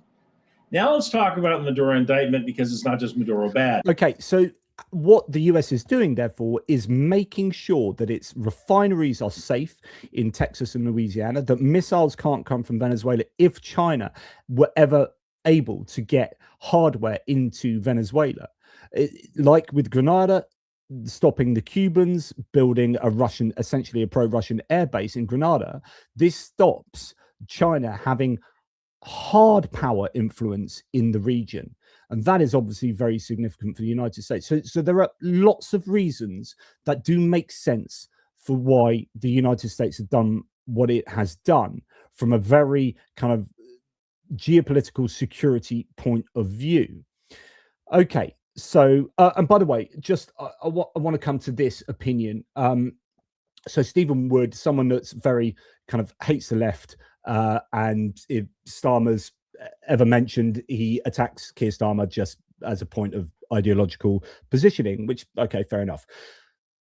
But this is really, no offense, Stephen, but this is somewhat naive. So Starmer to count. So the question lots of people are saying in the live thread is why doesn't Starmer, for example, why time for Starmer to stand up and do something about this?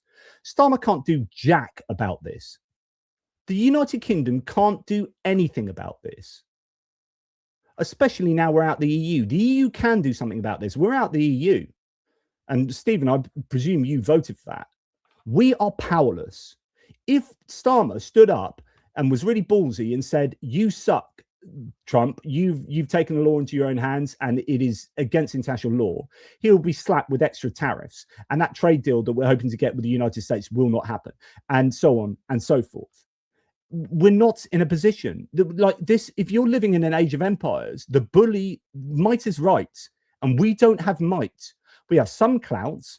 You know, if it was us against New Zealand, we'd have a bit of clout there, and they would kowtow to us, you would imagine. Although for some reason Australia and New Zealand managed to negotiate a better trade deal out of post-Brexit than the UK did. Go figure. But Stephen, I'm sorry, Starmer too cowardly to call Trump's action illegal, and he's a human rights lawyer. Strange he can call out Putin. Yeah, because everyone agreed. We all piled in on Putin. If we all pile in on Putin is the bad guy, has been the bad guy. Russia has been the bad guys for 100 years, right? Or whatever. Like the United States are our ally, ostensibly. Things are changing now. But if Starmer decided to pile in on his own, on the United States, the UK would be put through the mangle. So I don't understand. I know that you love hating on Starmer, but try and have some kind of degree of understanding of why people do what they do. Like, so every time Starmer's interviewed, Laura Kunsberg interviewed him on BBC about, you know, he's never going to be able to say this is absolutely illegal and it's terrible. particularly since he doesn't have the blanket of the EU. Some EU leaders feel emboldened to say this because they have the security blanket of the EU. We do not. So with all due respect, and thank you for your opinions, Stephen, I would just argue that you should be a little bit more understanding of why people, we might not like it. I don't like that we have to, it's exactly what we've been saying over Ukraine for weeks and weeks and months since Trump came in charge. We continually have to bootlick Trump. No one likes it, but we understand why it has to happen, because Trump is a bully. And if you stand up to him, he will slap you down unless you are stronger than him.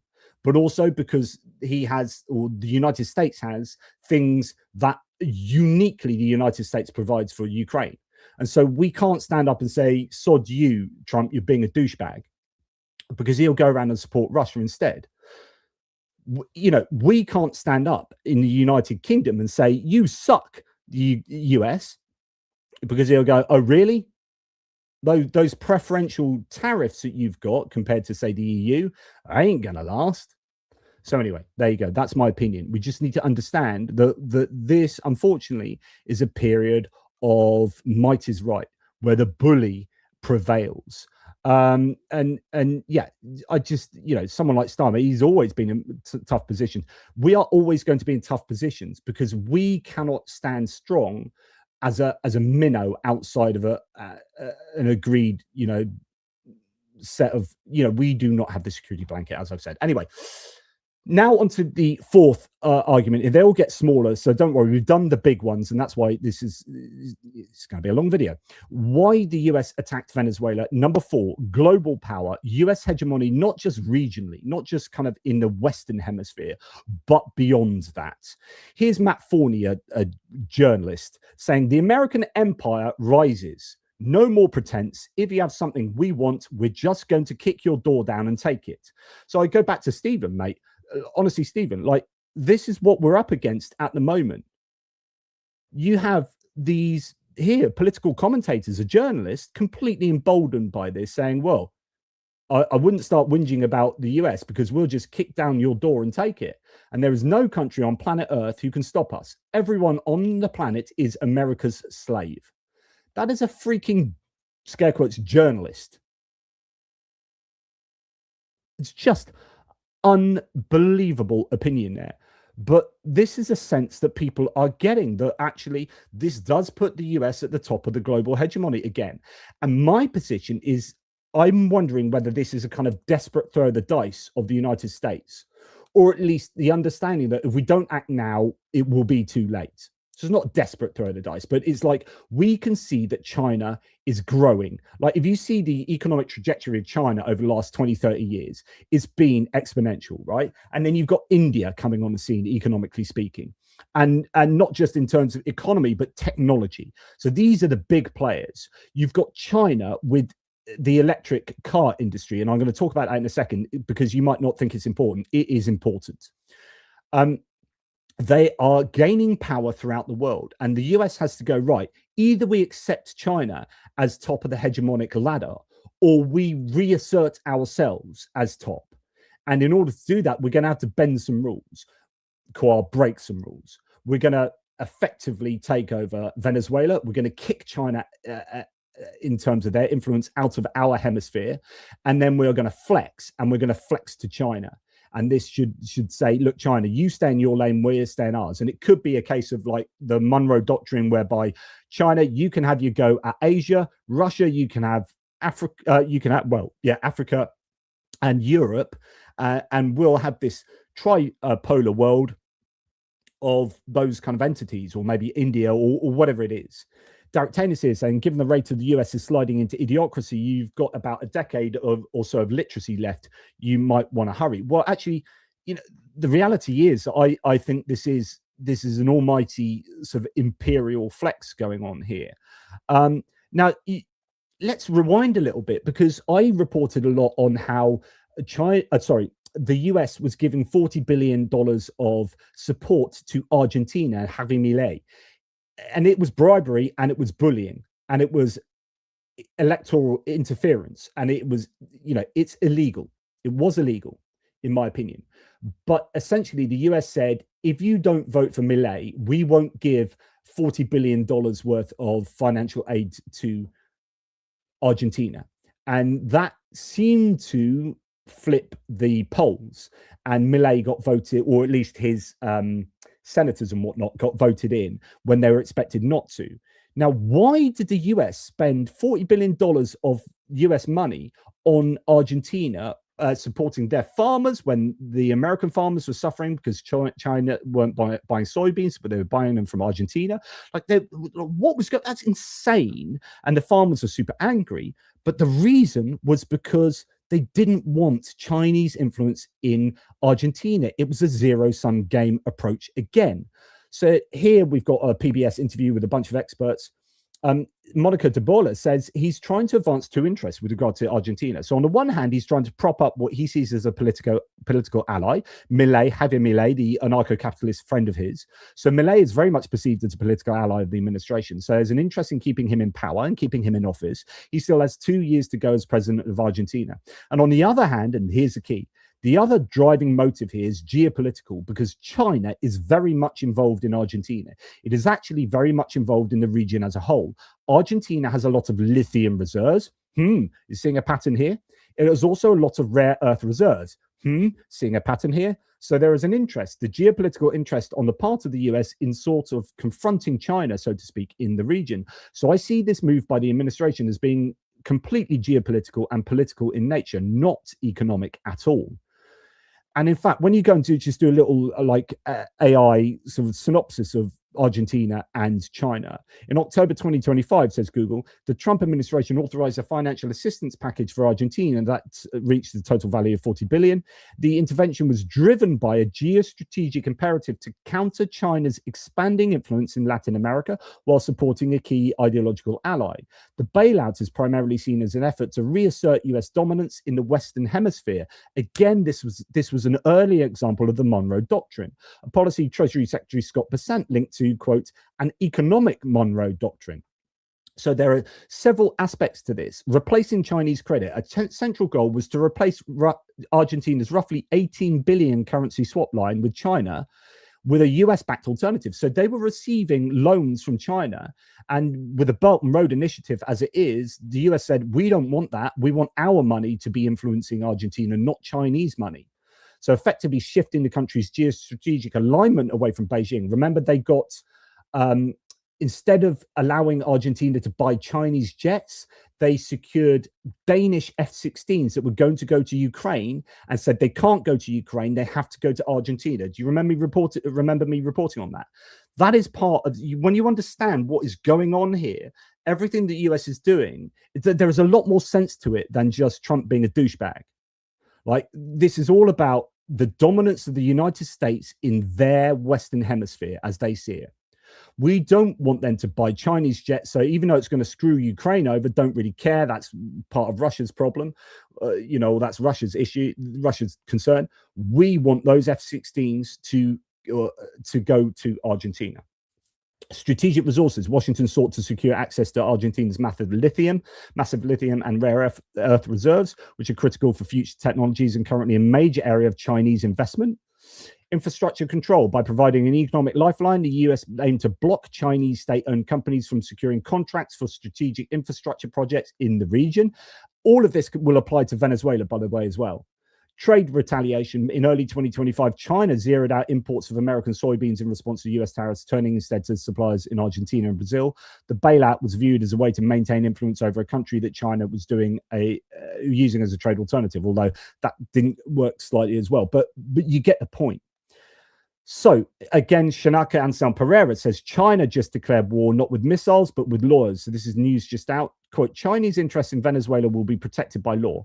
Read that again. Beijing didn't threaten military action. They announced something far more dangerous to American power. They're going to make regime change uninsurable.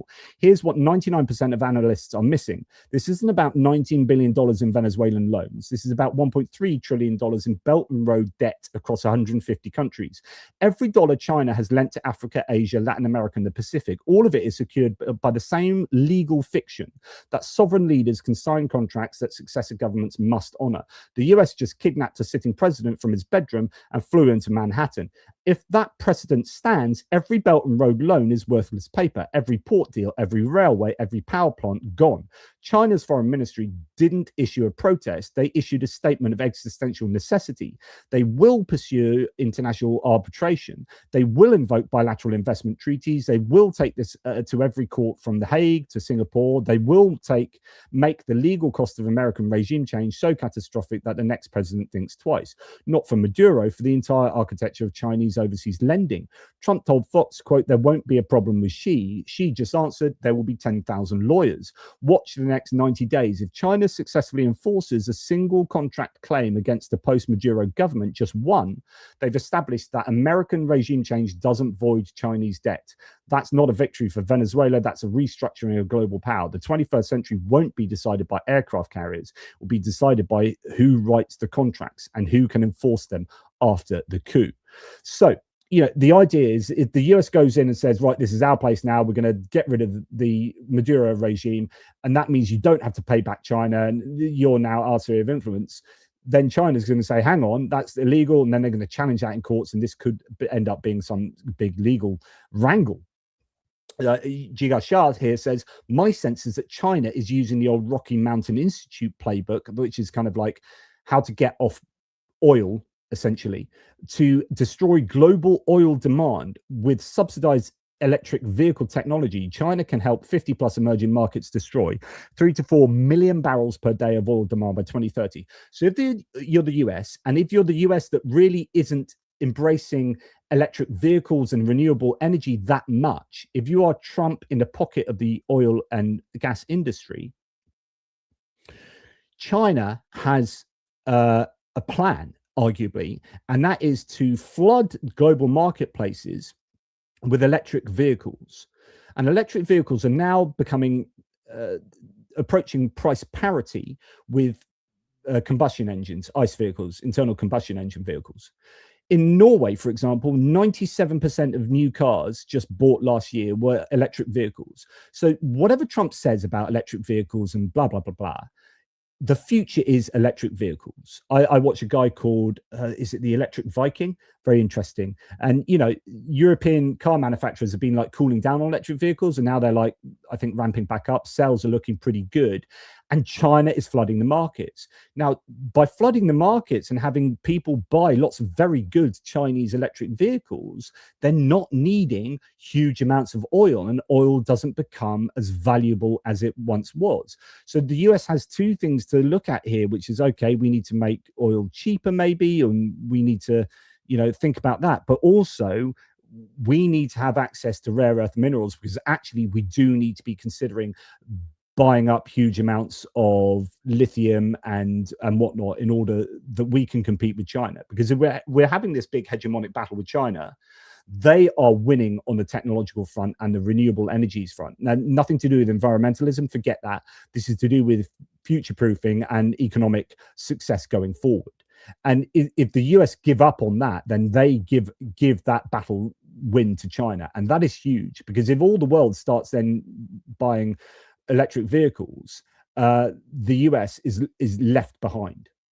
And you've got Elon Musk advocating for that, but nobody's buying Teslas to the degree they've been overtaken now by BYD, right? You've got Africa. If you look at, go and see the Ember report on energy over the last year, like renewables are just taking off, right? And Africa is buying an absolute ton of solar at the moment for obvious reasons, right? But it's becoming so cheap, comparatively speaking, that it is a very useful source of energy. And then you might start seeing electric cars in Africa more and more, and so on and so forth. And the US needs to be able to deal with that in some way. So here we have some pro Musk MAGA sort saying, this is Marco Rubio again, European Union doesn't get to decide how we defend America. Quote, I don't think that the European Union gets to determine what international law is. They certainly don't get to determine how the United States defends its national security. The United States is under attack from organized criminal narco-terrorists in our hemisphere, and the president is responding in the defense of our country. I do find it interesting that all these countries want us to send, and supply, for example, nuclear-capable Tomahawk missiles to defend Europe. But when the United States positions aircraft carriers in our hemisphere, where we live, somehow somehow that's a problem. So I would say that the United States and this president has made very clear his job is to protect the United States from threats against the United States. And that is what he's doing in this operation. And he's right. As in, if, again, it goes back to the beginning of the video, if your axioms are, it's good that we support the security of the United States, no matter what the kind of legal cost of that is, or the moral cost. This is just a moral framework that puts America first. Honestly, this is kind of America first, which is we need to support our own, we need to control our own backyard for our own national security and our own economic benefit. And Europe can go and do one. You don't get to tell us what to do in our backyard. And it's again, the Monroe Doctrine. And then we won't tell you to do what to do in your backyard. And that's where we're at. So honestly, I think, on the one hand, there is a kind of regional isolationism from the United States. We're concerned with the Western Hemisphere. You guys worry about your own areas. But on the other hand, there is also this keeping an eye on China and understanding that we will need to compete with China. And so we will need the resources in order to do that. And that's why those rare earths and the gold, I think, is so important. Right. Okay. Now going on to point number 5, we have Venezuela for the US in exchange for Ukraine for Russia. Very quickly, this is something that was espoused by Fiona Hill back in 2019. Here we have Adam Cochran saying, man, it's almost as if all that impeachment testimony that showed Trump was selling out Ukraine for Venezuela and taking Russian bribes was true. Shocker. So flashback to 2019, Russia wanted Ukraine in exchange for Venezuela, according to Fiona Hill. So here it is in Hromadska. Russia wanted Ukraine in exchange for Venezuela. According to Fiona Hill, the Russians were signaling very strongly that they wanted to somehow make some very strange swap arrangement between Venezuela and Ukraine. You want us out of your backyard? We have our own version of this. You're in our backyard in Ukraine, and we were getting that sent to us kind of informally through channels. It was in the Russian press, various commentators. Fiona Hill said to US Congress when she was interviewed over the impeachment. Literally, that could be what is going on here. That Russia didn't really come to Venezuela's aid because there's some kind of agreement that, hey, US, if you don't get involved in Ukraine, which is pretty much the case, the US is not helping Ukraine. In fact, Trump's just come out and said, we're making money off Ukraine. We're not helping them with anything. Biden gave them $350 billion. He's repeated that again. We're making money off them. So it's like, you can do what you like, Russia, but we might sell some stuff to people who might fight or support Ukraine, but we're not going to help Ukraine. And actually, if we do that, then you will let us keep Venezuela. You won't get involved with Venezuela. You might rhetorically get involved with Medvedev and whatever, but in reality, Russia isn't doing diddly squat. There is a swap of nations going on here. Now, important context, says Dave Troy, not only did Russia try to goad Trump into moving on Venezuela in 2019 to force US disengagement in Ukraine, Russia also drove the idea of the US buying Greenland by forging a letter to US Senator Tom Cotton, who brought the idea to Trump. This is Julia Davis from Russian Media Monitor saying the Danish intelligence has accused Russia of forging a 2019 letter to Senator Tom Cotton claiming to be from Greenland's foreign minister and alleging there be an independence referendum. Tom Cotton claims to have given Trump the idea to buy Greenland. Russia are doing what Russia do very well and have been for an awful long time, which is sowing the seeds. It appears that swapping Venezuela for Ukraine is a thing and possibly might have been happening here as well, and actually might include the idea to take on Greenland too. Absolutely incredible. Right, we're going to move on to the next one, which is midterm elections. Now, Trump has been in serious political trouble domestically. He knows it. His polls, in all reality, he knows it. His polls have been terrible. He's absolutely losing it over every single possible domain, right? Epstein files, absolute disaster there.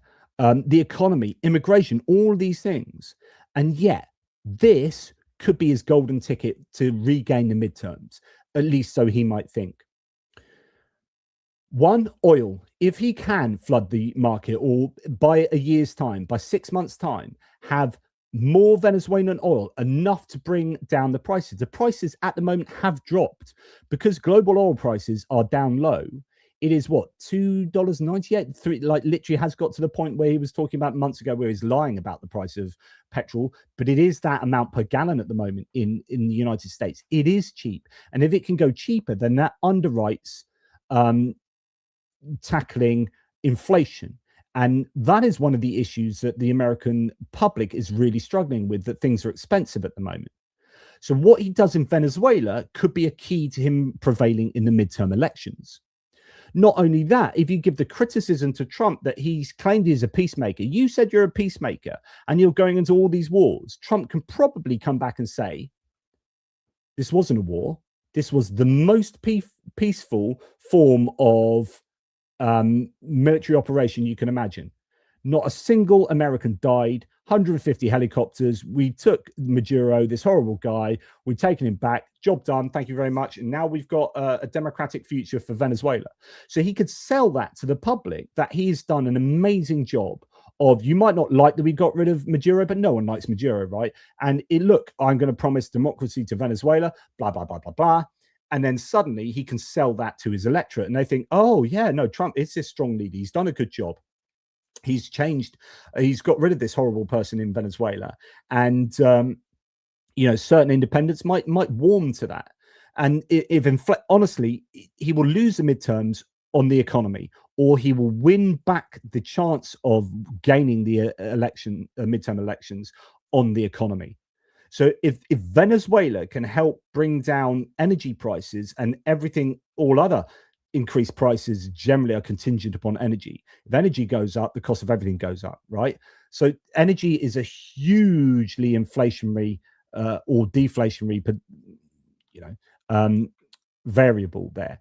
This is something that they talked about in. I think that Donald Trump is particularly a long-term.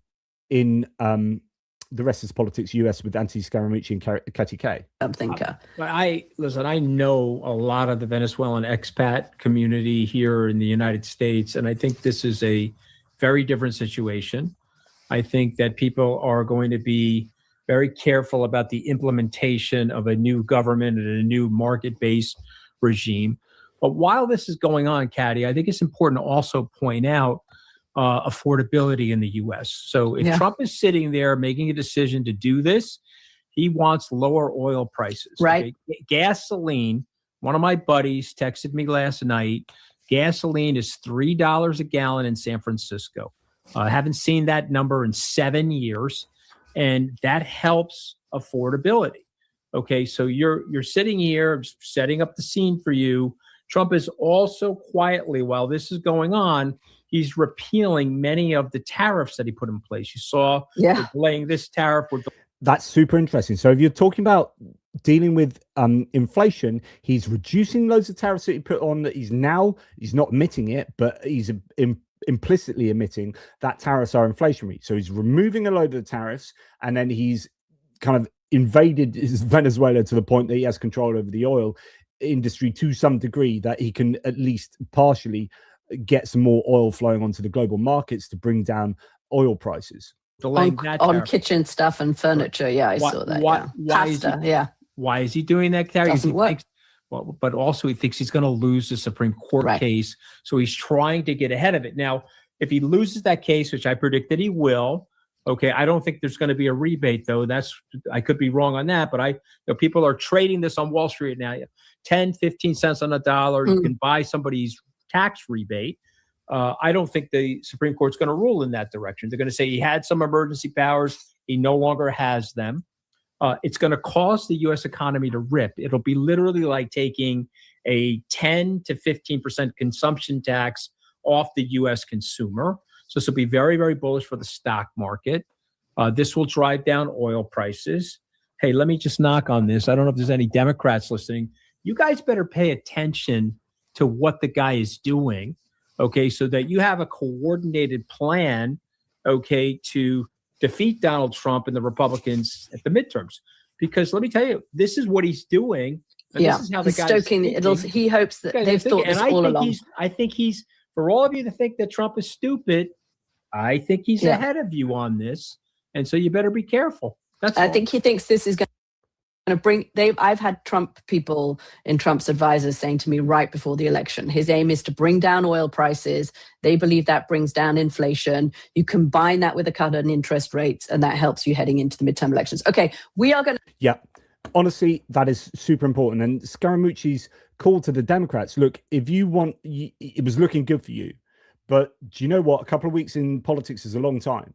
And he's now looking like he could get inflation under control by bringing off tariffs, which is, as he says, the equivalent of a 15% reduction in sales tax, and then flood them. Oil prices already low, and he's potentially going to take them even lower. Then actually, what do people have to complain about going into the midterm elections? So that is a significant argument for why Trump did what he did in Venezuela. So the just a couple more here. So just a much shorter one here. His ego.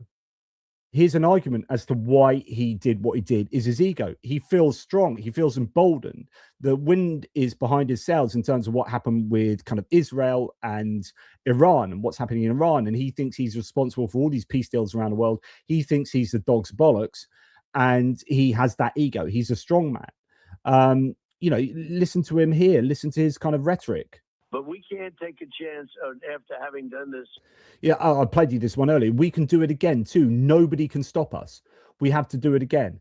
Incredible thing last night. And what these guys did is an extension of me. Like the American troops are an extension of me, Donald Trump.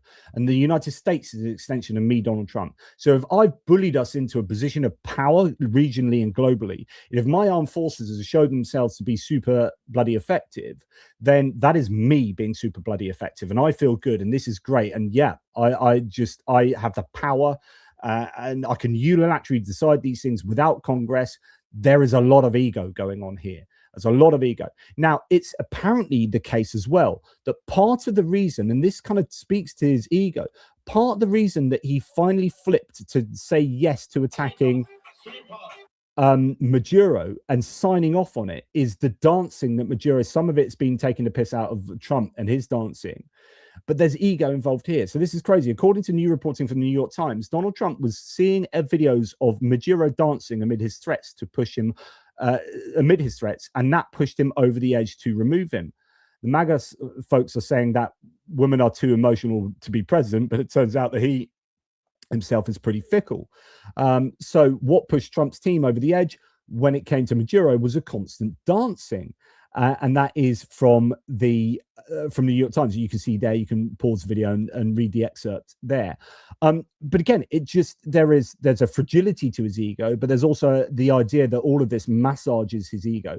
And something else that I think is pretty incredible is the way that Maduro's been paraded, right?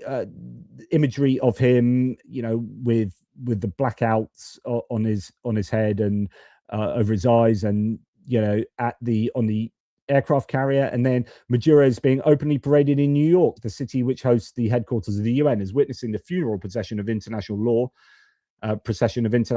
and international conventions. This is a sort of thing that stokes his ego, or like it's performative. So much of this is performative.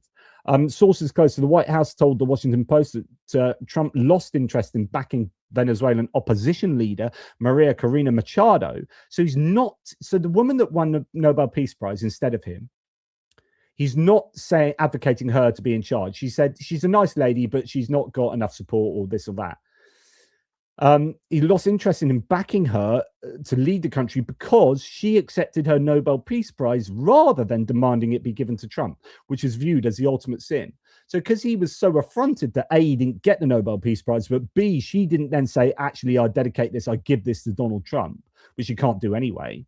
He was like, well, she's not going to become leader. So there's so much decision-making that's going on here that revolves around his own sense of self and his own ego.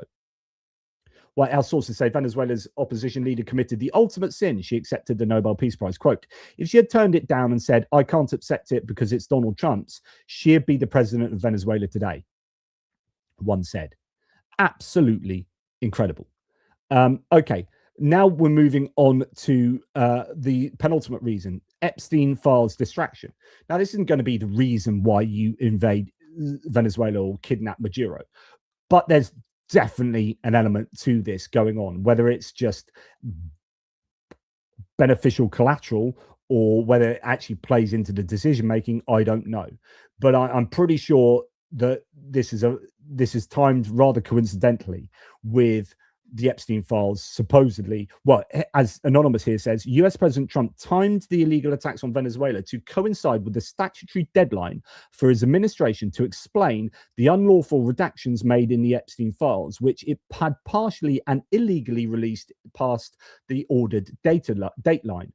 So in other words, there's supposed to be something else in the news right now, and it should be the Epstein files and why the government has done an illegal job of releasing the Epstein files. But no one's talking about that. Why are they not talking about that? Because they've gone and signed off on an operation deep into Venezuela to kidnap.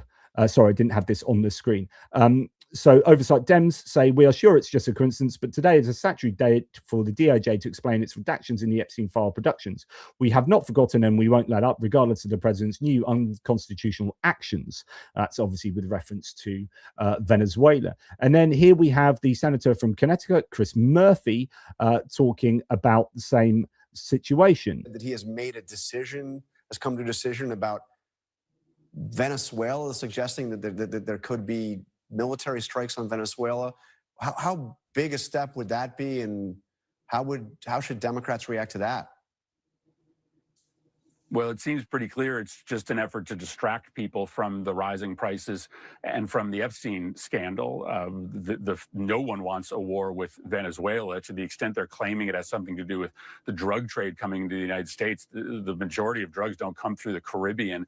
They come via a land route that the president is ignoring because he is so focused on this absurd, illegal military campaign against Venezuela. So I don't think he'll find much support amongst Republicans or Democrats in this country for it. And by the way, it's wildly illegal. The president can't start a war with a nation without a congressional authorization. It's just another sign of how out of control and how lawless this president is, and another signal to Democrats as to why we need to draw those firm moral lines in the sand right now to constrain his growing illegality.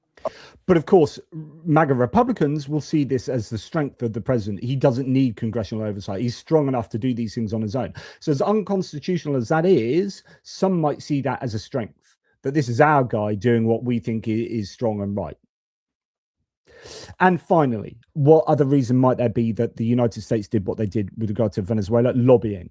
And two people particularly important here, Marco Rubio himself, I've already talked about this. He's a massive hawk in the area because of his background, his cultural national background, and also Susie Wiles, the chief of staff. We'll start with Marco Rubio. The strikes on Venezuela and the capture of Maduro were a victory for the hawks of the Trump administration, says Politico. Despite criticism from some Republicans, Thomas Massie, Marjorie Taylor Greene, most of the MAGA movement supported the operation. Rubio played a key role. He argued for US actions in terms of economic interests, oil, national security, displacing China and Russia, and political benefits among Hispanic voters. The operation was presented not as regime change, but as a law enforcement action against the narco-terrorist.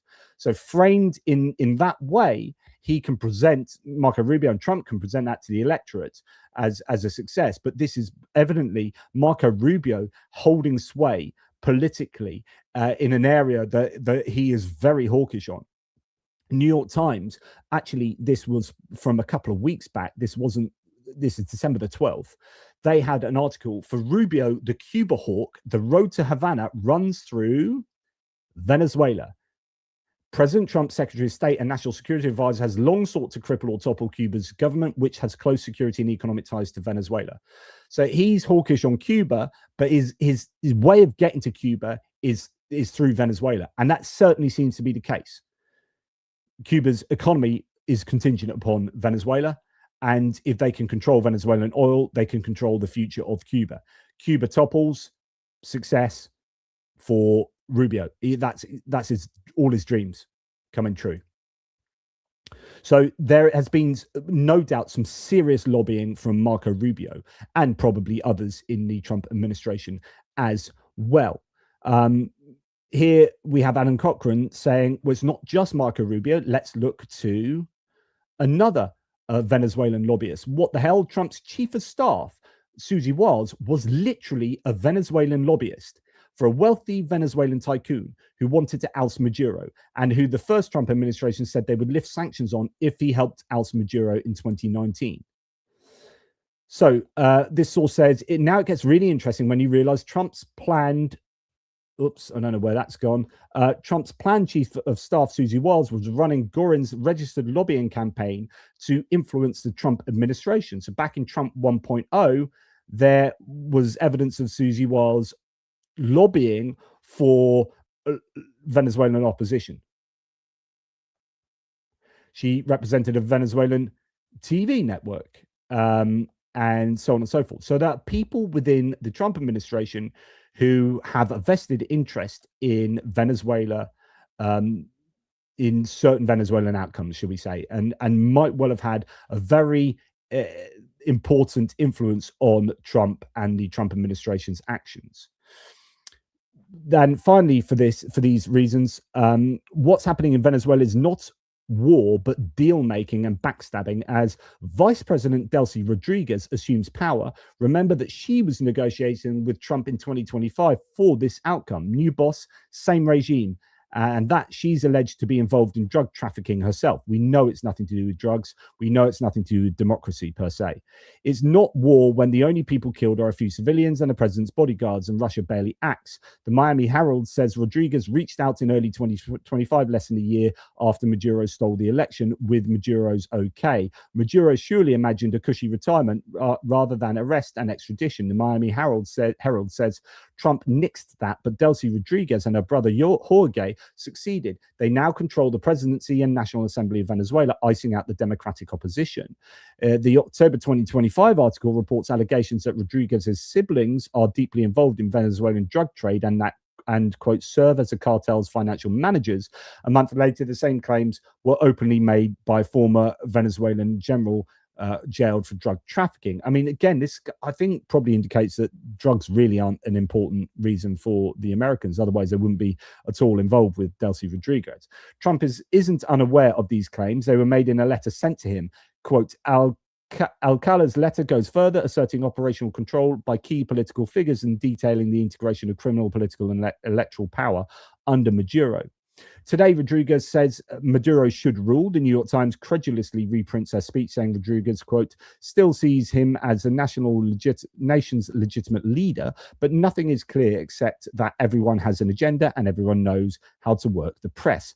Listen to the experts on this, quote, this isn't about Maduro, it's about who has managed his end and for what purpose. When a president is arrested and there's no internal chaos, we're dealing with a controlled operation. Negotiated transitions are silent. Seems relevant. Our Secretary of State Marco Rubio's buddy, and here we get to more lobbying. Marco Rubio's friend, David Rivera, they shared a house for 5 years, right? David Rivera and Marco Rubio. Rivera is a pal of the new US anointed Venezuelan leader, Delcy Rodriguez. Rivera is currently awaiting trial for acting as an unregistered agent for Venezuela. Russian bloggers are now also claiming collusion in Venezuela or gross incompetence, that no US helicopters were shot down because no one pulled the trigger on the Russian supplied air defense systems. Hopefully, local reporting can provide clarity. So there you go. Those are the 9 reasons I have for the situation in Venezuela. It wasn't about drugs and it wasn't about democracy. Like, despite what people may try and claim, and the US administration will try and present this as the narrative, it is not the case. And thankfully, Marco Rubio was put on the spot about this. The Congressional Gang of 8 has a history of not leaking. But you mentioned the indictment of Mr. Maduro, and of course it does detail his drug running operations.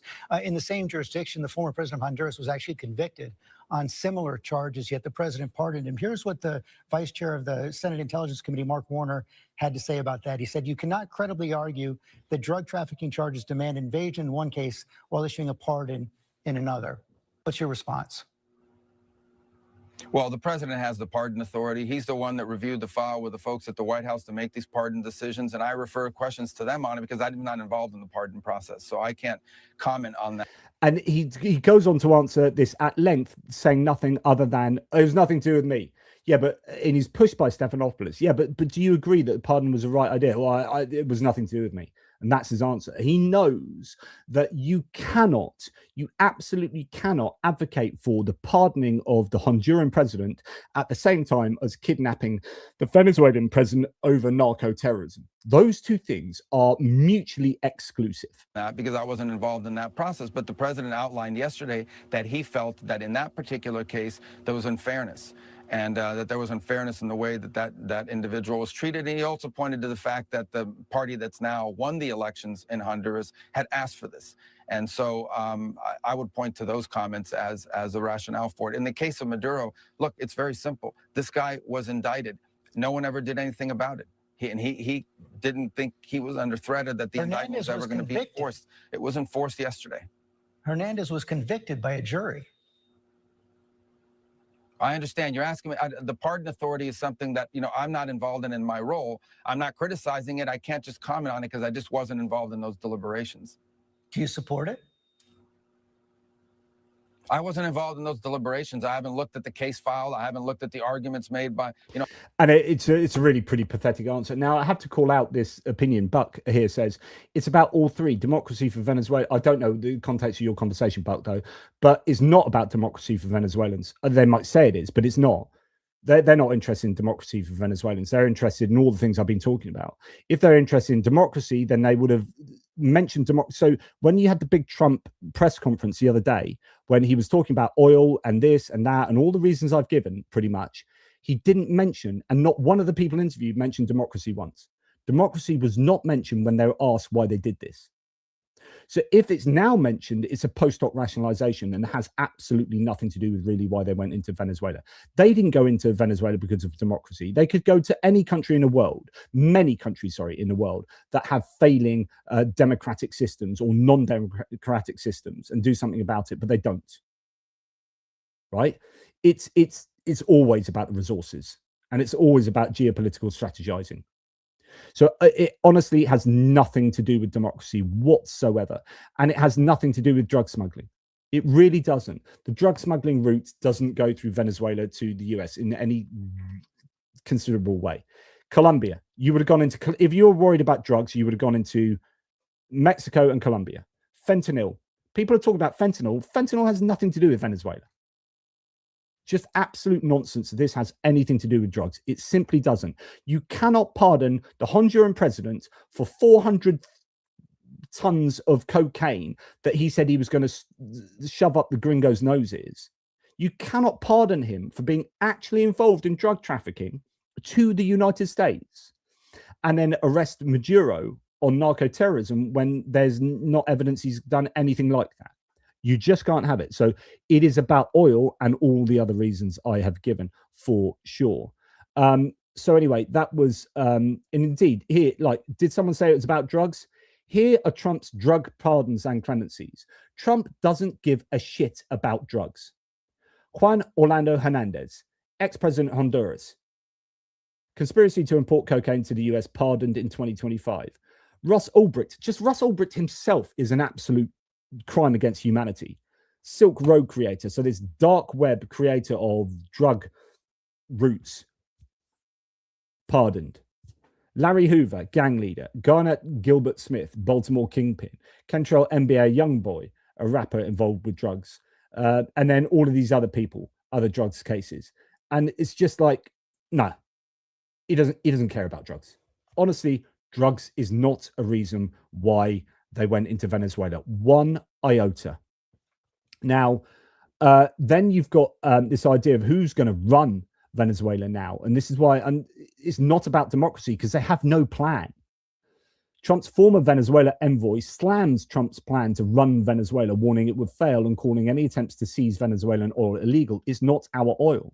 He says the worst part was Trump insulting María Corina Machado, who was the Nobel Prize winner. He's not going to put in charge. He's not going to. So if it was about democracy, he would have put the rightful president, who's Gonzalez, who won the election, but Maduro stole it off him, and he's not going to put him in charge. So he doesn't care about democracy one iota here, Trump. So Trump said the US is going to run Venezuela under what legal authority, Rubio has asked. He doesn't give an answer. Let me ask the question again. What is the legal authority for the United States to be running Venezuela? Rubio doesn't answer. So I won't play you that again for reasons of time, but there's a minute and 37 of him like bumbling over, not being able to answer the legal basis for the United States going in and doing a regime change. There is no legal basis. The goal of the policy, says Rubio, is to see changes in Venezuela that are beneficial to the USA first and foremost. So that's the point. The benefit is to the USA first and foremost. Rubio's told you this. But also, we believe beneficial for the people of Venezuela. That tells you that Venezuelan benefits are a post hoc rationalization. They are completely secondary. They aren't going in to benefit Venezuela. They're going in first and foremost to benefit the USA. He's literally told you this, who has suffered tremendously. He talks about the Venezuelans. We want a better future for Venezuela, but that's down the list. That is not what's really going on. Jake Broad talks about how Trump removed Maduro from power, but is refusing to recognize Venezuela's democratically elected president as the new president. Trump only wants to swap out an American, anti-American dictator with a pro-Trump dictator in Venezuela so he can take their oil. It's not about democracy. It really isn't about democracy. And I think Jake Broad was right to point that out himself. Then you've got a statement here. I was going to read this to you. She's not going anywhere. Delcy Rodriguez. Again, I think you've got some kind of funky transition going on here. Now, support for the US running Venezuela. 41% oppose it, 34% support. Among Republicans, 60% support the US running Venezuela. 26% of independents, 16% of Democrats. That was on January the 3rd through YouGov. Some interesting data points there. But then apparently Trump has changed his mind on running of Venezuela. The US won't govern Venezuela, but will press changes through an oil blockade, Rubio says, after Trump claims of running the country. So he'd come out and sort of correct the claims of running the country. Now, I'm not going to read you through all of this as well, because it'll take too long, but Kaja Kallas has come out and said the European Union calls for calm and restraint by all actors to avoid escalation and to ensure a peaceful solution to the crisis. And, you know, there's talk about international legality and whatnot, but, you know, everyone that is an ally, most countries that are allied to the US are being very careful with the rhetoric. There's actually a bit more pushback to Greenland than there is to, because Greenland is part of the EU, than there is to Venezuela and Maduro, which is worthy of note. Now, one of the final House votes of 2025 was to vote on Representative McGovern's War Powers resolution to bar President Trump from any military action against Venezuela without authorization by Congress, and the Republicans voted against it. All but Thomas Massie and Don Bacon and Marjorie Taylor Greene. Don Bacon, who's a Nebraska guy that's now retiring, very pro-Ukraine, he voted against Trump being able to unilaterally make these sorts of decisions. And the Republicans voted against the kind of constitutional norm there. Pretty incredible stuff. And finally, before I get to your comments, actually, no, I'm not going to talk about that. I don't think that's relevant. Right. So that's pretty much where we are. And that was a 2 hours of hopefully quite a lot of detail concerning what I think are all of the arguments for the United States doing that, or at least all the arguments, not as to why, the explanations as to why they did it. I'm not trying to justify it myself. I had my own views that I've expressed previously, but if you are really concerned about the United States remaining at the top of regional and global hegemonic ladder, then you can see that actually this makes an awful lot of sense. Now, for someone in Europe, that's not so important. But at the end of also, we have to consider that, well, do we want Chinese influence massively throughout South America in the same way that they have sown their influence throughout much of the rest of the world? So you probably can build up quite a case that there are some definite benefits for what the United States has done in Venezuela, whilst also recognizing that it's illegal and highly problematic. The world is full of grays. Like, nothing is ever simple in the world.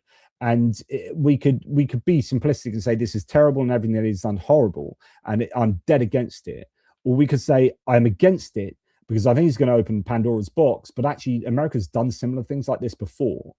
And it generally is all about the resources. And actually, this might benefit Ukraine. And actually, this could hurt Russia and this could hurt China. And that's to the benefit of how I would like to see the world, which is, you know, no massive dominance of China and Russia. And if we're going to have a country dominating? Is America better than China? I don't know. So, these are the sorts of discussions that we need to have down a pub over a good pint. But it's never black and white. It's not, geopolitics isn't that simplistic. I just want to now very quickly say a big thank you to you all, and then I need to go and have a cup of tea. JB Weld says, if you believe something Trump says, you already made a mistake. I have no doubt it's a huge factor, but Venezuela was already a massive thorn in the US side and has been coming for a long time. I don't necessarily disagree with this. I would wonder what some of the more hawkish people, say in the Biden administration, were thinking about Venezuela. Are there going to be Democrats who are going to sound off saying that this is horrible and don't like it, vocally, but actually underneath they're like, oh yeah, it's better to have American influence there than Chinese influence, or democracy does prevail in. I mean, there are a lot of ifs and buts, right? Who knows whether democracy will prevail in Venezuela? But I don't know. Yeah, it'd be interesting to get inside the head of many people there.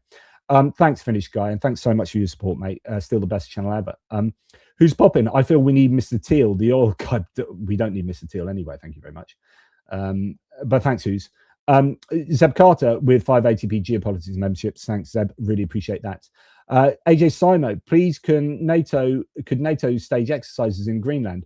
Joint Canadian-European forces, excluding the US, obviously, to send a message. That would be nice, wouldn't it? Noel Grace giving a super sticker. Thank you, Noel. Really appreciate that. Very, very generous indeed. And Kevin Force, super generous, as he always is. Thanks, Kevin, for all of your support always. Just a couple more here. Ignis of the Flame says, speaking of Marjorie Taylor Greene, she leaves Congress today. Does she? Wow. Okay. Interesting.